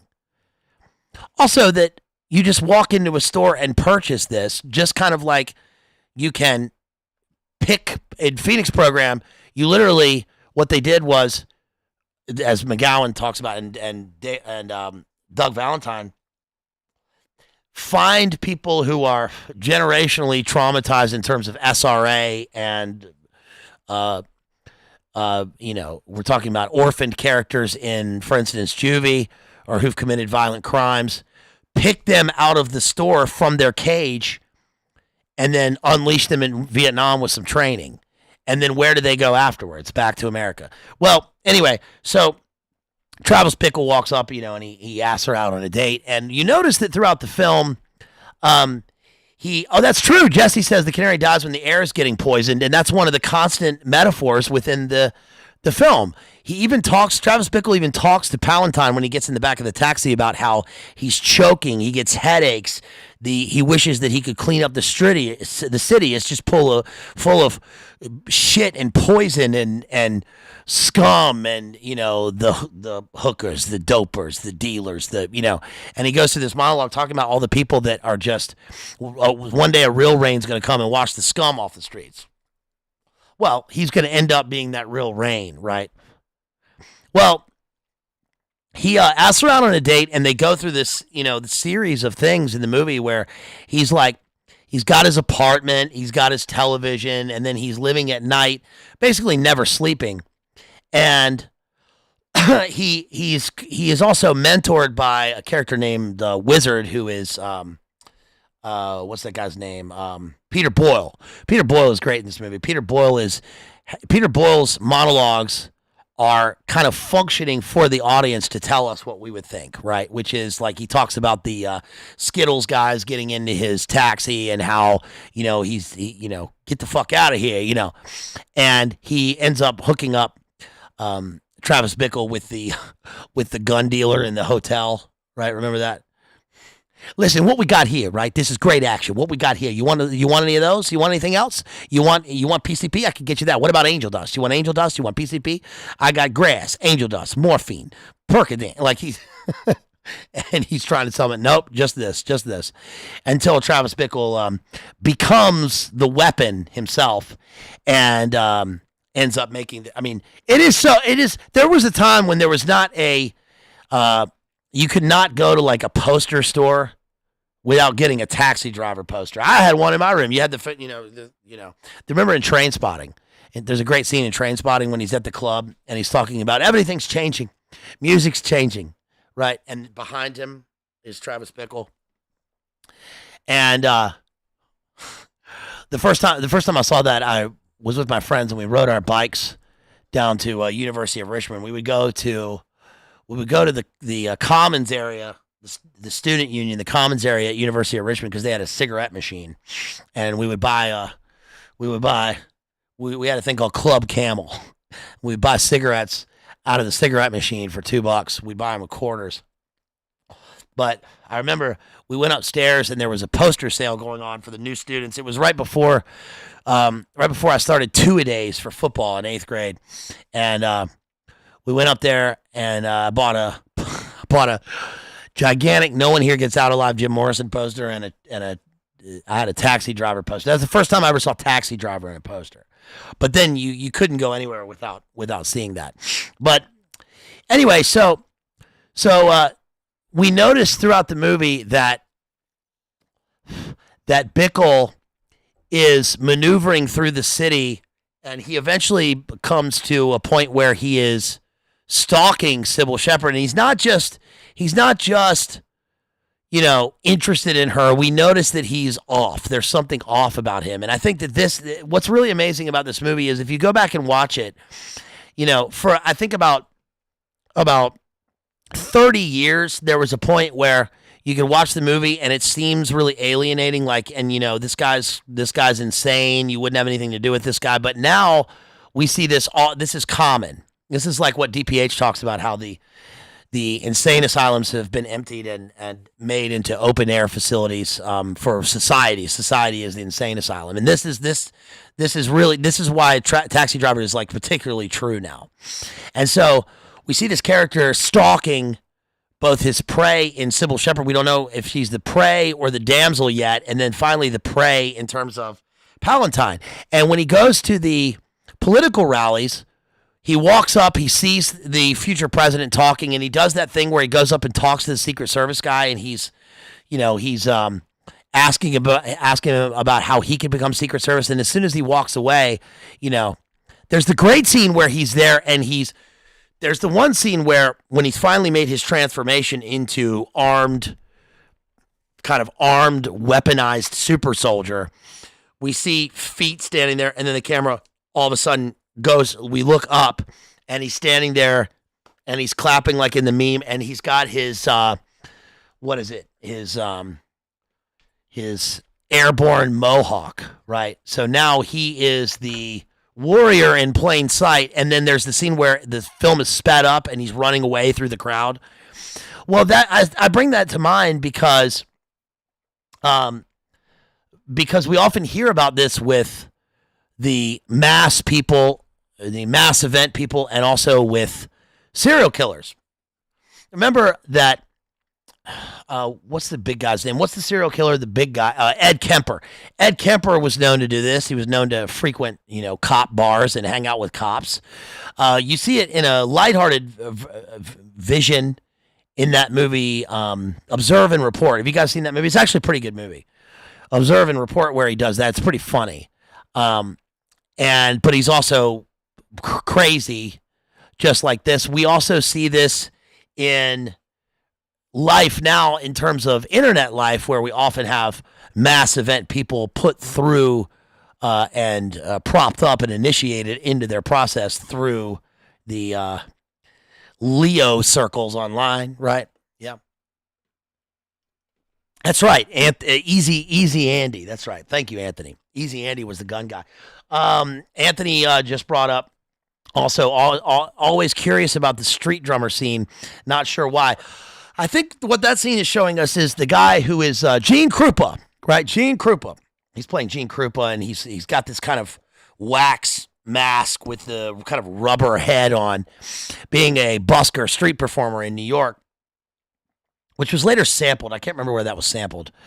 I think I know they played it in the Basquiat movie. I feel like it was sampled in like Uncle or something. The album Science Fiction. I don't remember where it was sampled, but it is sampled somewhere. But that character, I think, is, first of all, there's the snare drum. He's playing the drums, and it is syncopated beats. That's right, Living the Dream. It's supposed to be reminiscent of the score itself, which is interesting because the score, the Bernard Herrmann score, is something that, even though we have it was Apollo 440. Yeah. Ain't talking about dope. Ain't talking about dope. Apollo 440. Remember they sampled, that was the Van Halen sample they used. But I think this is what happens in the movie is instead of having an Apocalypse Now style voiceover with Francis Ford Coppola's dad making the weird synthesizer score in that, with the Michael Herr voiceover, instead we have Travis Bickle in real time talking about another war that's going on. So instead of the dossier, as Martin Sheen calls it, instead of the dossier and the wartime setting, now we have the war at home, which is scored by Travis Bickle and ourselves riding in the taxi with him. We're the passengers. So what that is to say, I think, is that this is the Ted Bundy / Cormac McCarthy passenger idea of the dark passenger. Travis Bickle has another personality. This would be particularly true if this were a I think the movie really does show us in a way a kind of DID schizo, programmed to kill serial killer, which also verges on a kind of occult demonic influence in this character. Here we don't. That's all in the subtext, and that's what I was saying in the initial really thesis about these two films, right? That Paul Schrader's subtext functions in a completely different way than the text of a normal film. Normally, we have a film, and we were reading into it in terms of the symbolism, the analogies, the allegory, the kind of sigils that appear throughout a film that give us the kind of iceberg, which is the true meaning of the text or of the film that we're watching. But here, the subtext is almost like it's another world, and it's a dissociated world that we have to completely read into until we figure out where the two worlds meet. And Travis Bickle is certainly riding around in this taxi as a dark, he has a dark passenger, but the dark passenger is just bubbling beneath the surface in his monologues. So his voiceover is his inner voice until that comes to the surface and we see him carry out his event at the end of the film.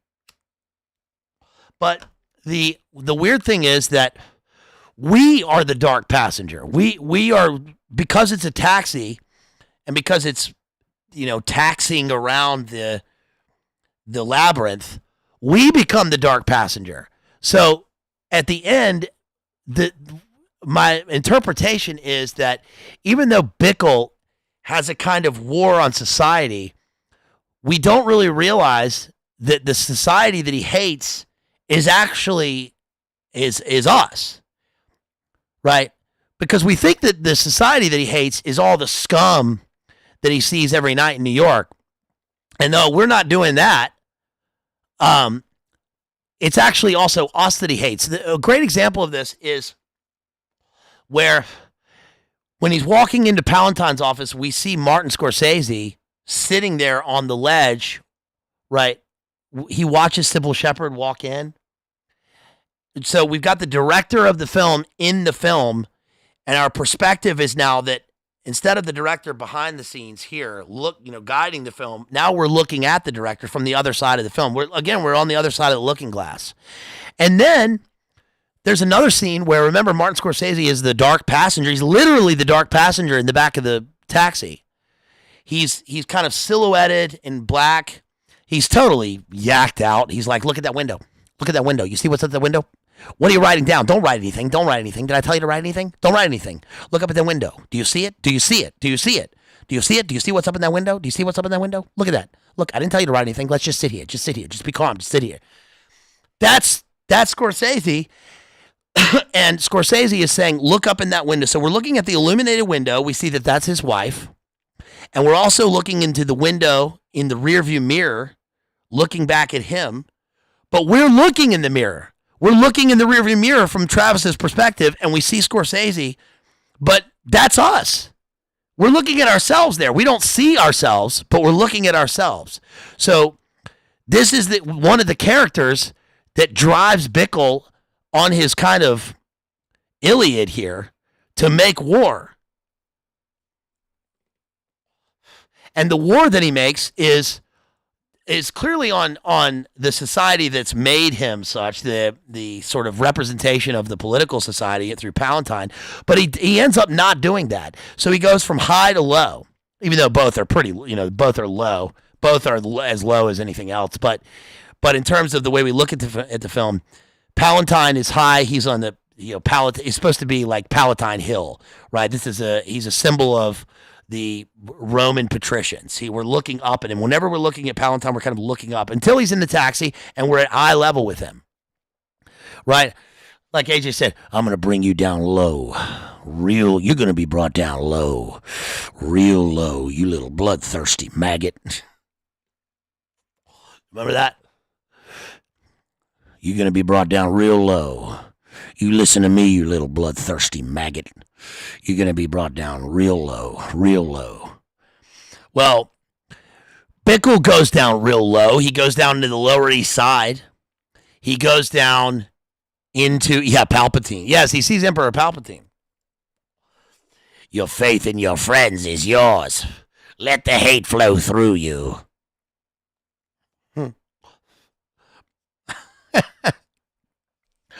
Roscoe P. Cotrain says, great stream once again. Thanks, BLA. Hey, thank you, Roscoe P. Cotrain. Really appreciate you. You guys, if you want to support, you can support me right there through the links. You can support me through any of the links. You can super chat me.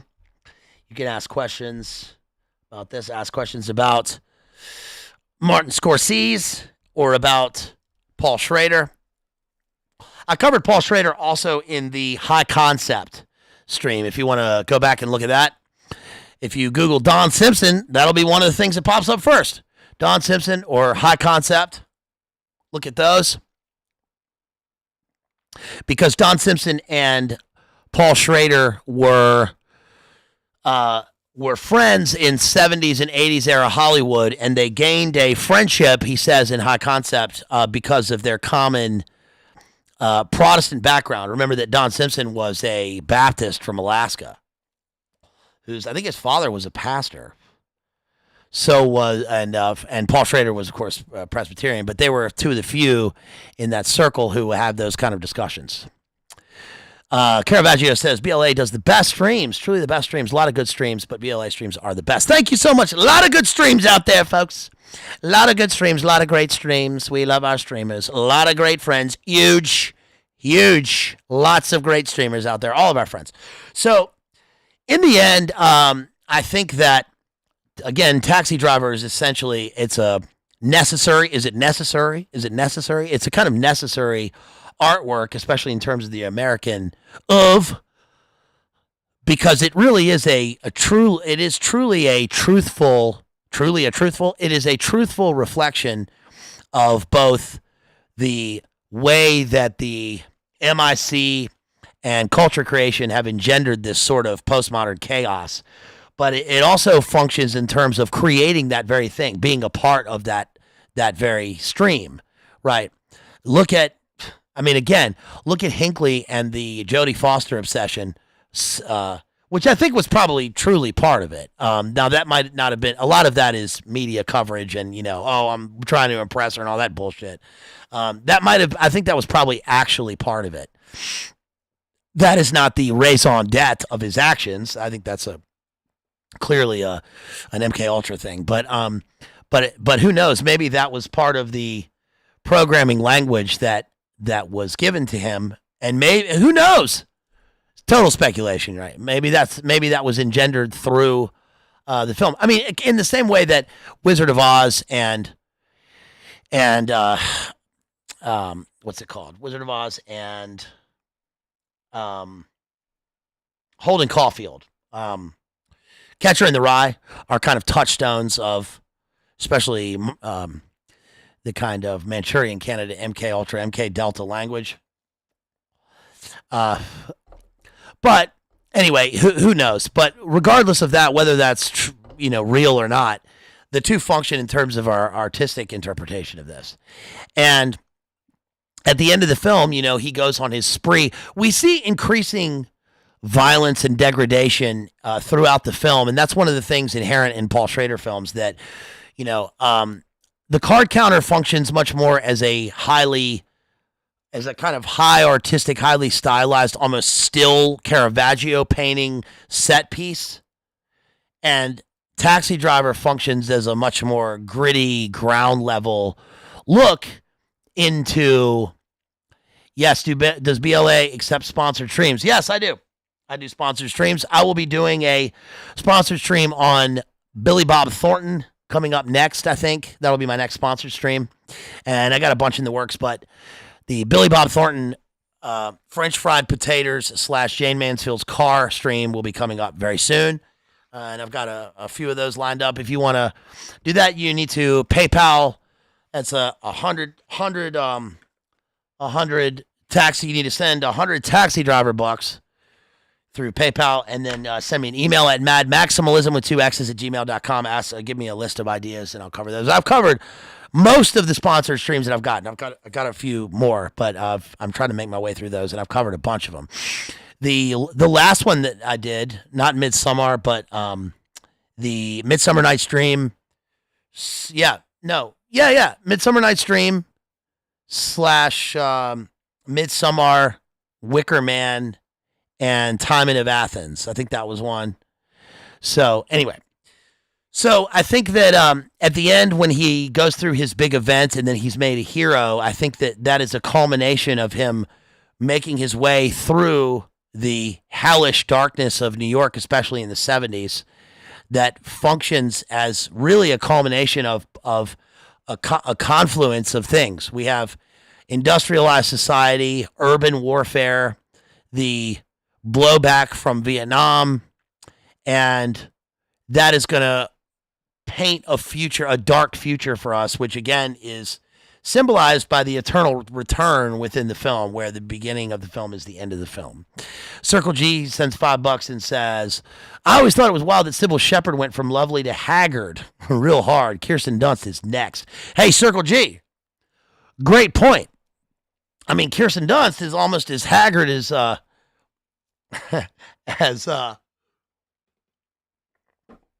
she's almost as haggard as George in the Beatles. Remember Norm? Go back to my Norm stream. Norm talking about George, right? George Harrison, the Beatles. He said, yeah, he met him, and he's just haggard. He looks haggard, right? We're not talking about haggard like Tristan Haggard. By the way, again, shouts out to Tristan Haggard, because Tristan and I covered, if you want to go back to his channel after this and watch our Dostoevsky stream on Notes from the Underground, Tristan had me on, this is over 2 years ago, and we covered Dostoevsky and God's Lonely Man. Right. And so not as haggard as Chase Haggard out there, making his haggard the good kind of haggard music. Shouts out to Chase Haggard and Tristan out there. Yes, thank you, Circle G. Appreciate you. It is interesting, but I think that look, we all sort of turn to leather as we get older, I mean, look at, as you want a good example of haggard, check this guy out. But he's always looked that way. Willem Dafoe's always looked that way. He was born haggard. haggard. But he's time to wake up. Time to wake up, Ahmed. Your easy days are over, pal. That's what he says. That's Willem Dafoe looking. Willem Dafoe is so fucking awesome, dude. I mean, and honestly, say what you will about the cartoon movies or whatever the hell, right? The Marvel movies, but his turn in Star Wars and Spider-Man is fantastic, dude. The Green Goblin, his one soliloquy in the Green Goblin, right, where he dissociates and he sees himself in the mirror and he throws that cocktail glass into the fire. He's fucking awesome, dude. He is so great. Remember he played Klaus in Life Aquatic? But what about me? I'm not on the A squad. Yes, but you're on the B squad, but you're the leader of the B squad. Oh. He's great at that movie, Nuanced. I've always liked William Dafoe. I've always liked William Dafoe. I'm complaining about Kirsten Dunst's talent gap. Well, part of that is there really a talent gap? I mean, is there really? I loved Kirsten Dunst when I was younger, but is there really a talent gap? Was she talented? I think that part of that is probably a result of her current very vocal and apparent stances relating to her compensation gap. That probably has something to do with it in terms of the politics of Hollywood. She's very vocal about that, so I don't know. Maybe that has something to do with it. 100 taxi driver bucks. That's like 1,000 today. That's true. That's true. Has anybody been in a taxi recently? What? I don't even know. I lived in New York for a year in the East Village, right near where the taxi driver shit happens. And I did see, by the way, that close to where I lived in Alphabet City, there's an open air Fetty Wap market right now with like just people, just zombies lying all over the street. And that's it's crazy because the 70s is when they had all this, and then it was cleaned up for the most part, and then it was what they call gentrified. I think now New York is obviously going through a de-gentrification process, which is amazing because it's all being, as he says in this book, rather than balkanization, one of the immediate results of the global war on the self will be enclaves of capital. And so now in a place like New York, what's weird is that the enclaves of capital are all being joined into Mega City 1. It's always been Mega City 1, but I'm talking like true hyper-realistic future Mega City 1. And then eventually that will turn into a kind of Hunger Games Pan Am. Right. But who knows? I didn't know that, Jethro. I didn't know that she was in that. Yeah, Denise Richards, Christmas Jones.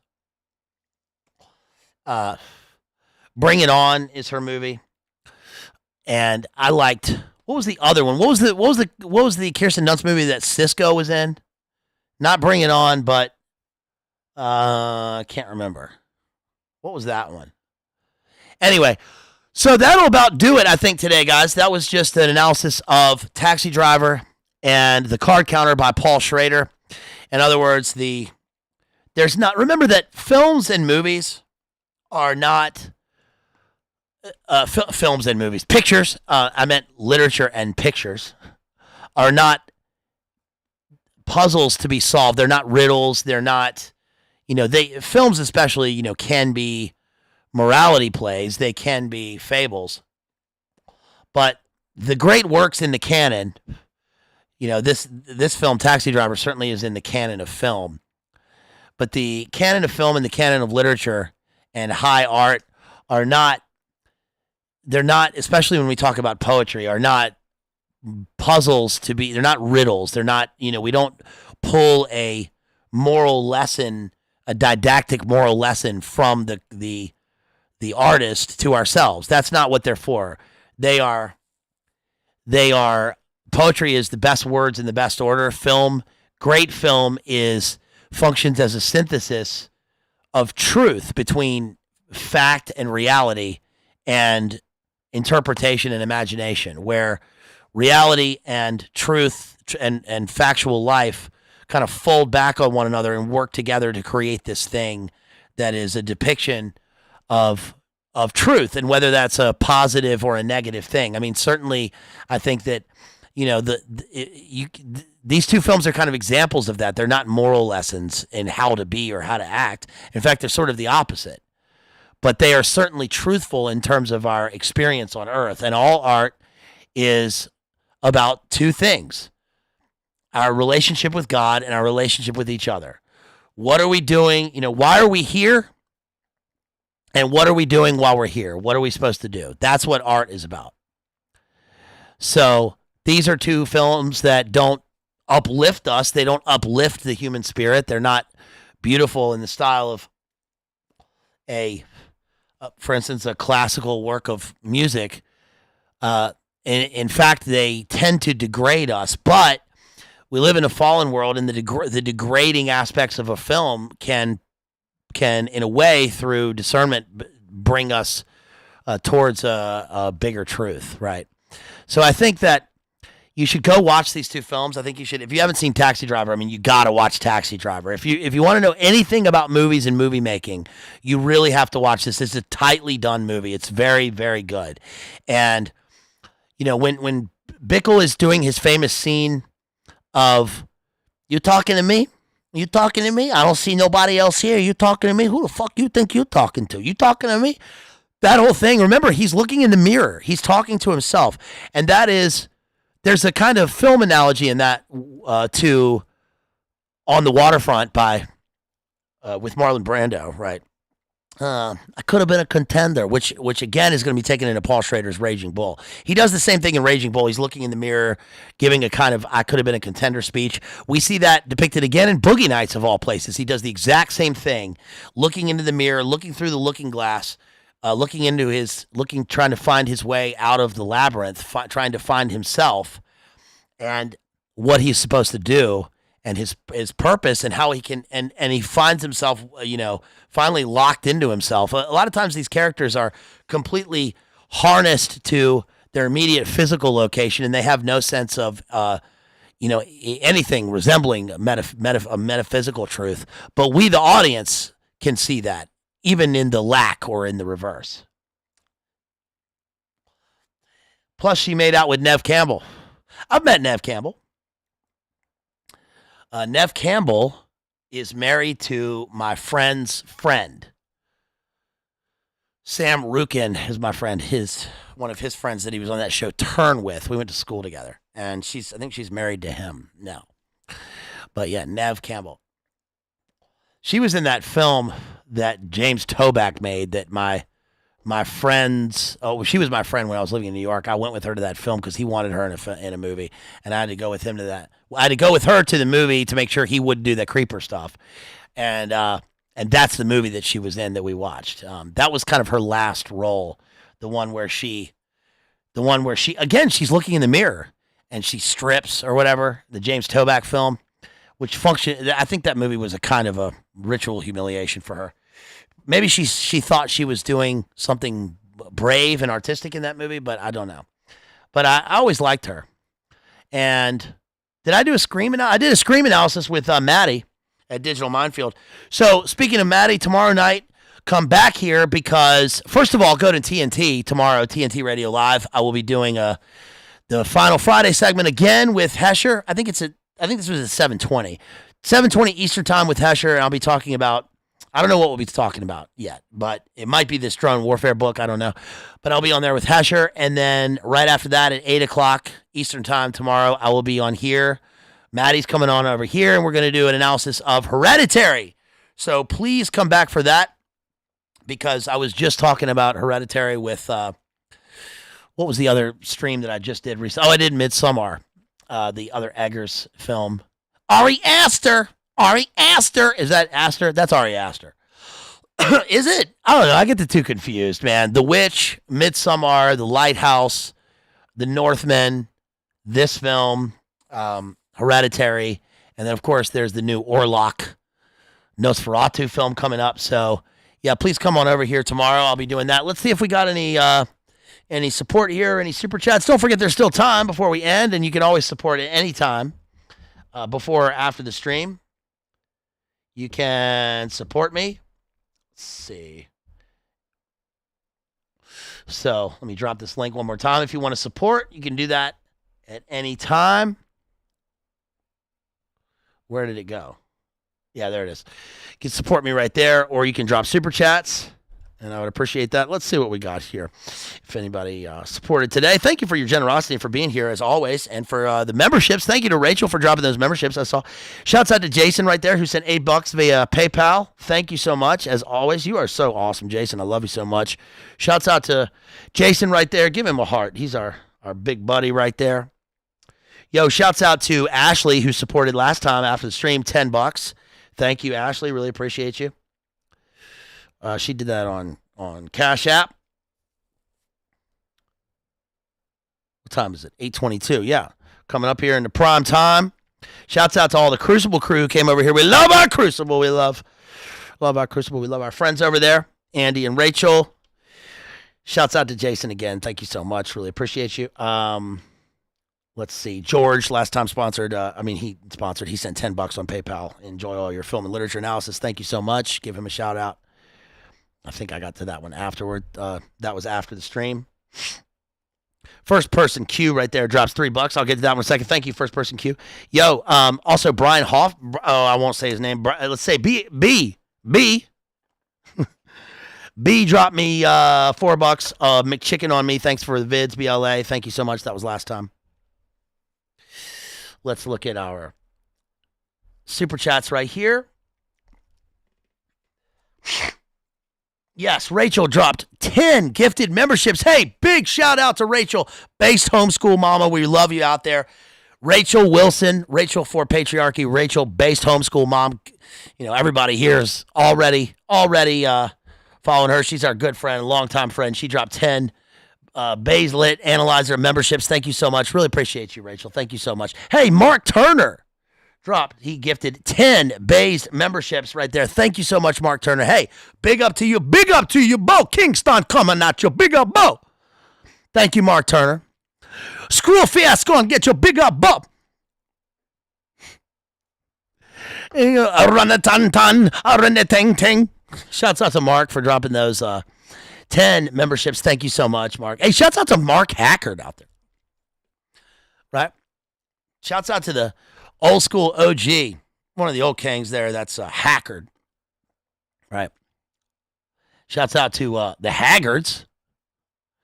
Roscoe P. Cotrain dropped $35 Canadian. Said, great stream once again. Thanks, BLA. Thank you so much. Circle G dropped $5 in that Sybil Shepherd comment. Shouts out to First Person Q. Dropped that $3. Thank you so much. Babylon, go on, get you now. Babylon, go on, get you now. That thing so scrat. Big up. Bomber Clot Kingston coming at you. Bob. So, shouts out to everybody out there. Again, thank you, Crucible Crew. Thank you, all my crew. Thank you to all the special beings out there. Thank you to all the A Hero Emerges. Thank you to all the If You're Strong Enough. Shouts out to the OG Granola Wokesters. the Chad Nerds. The Cotellians. The Pleiadians. And the special beings out there. Thank you so much. Really appreciate everybody. Hey, let's end it now. Hey, there's Circle G, $2. Ever want to collab with Psyop Cinema? Yeah, man, hit me up.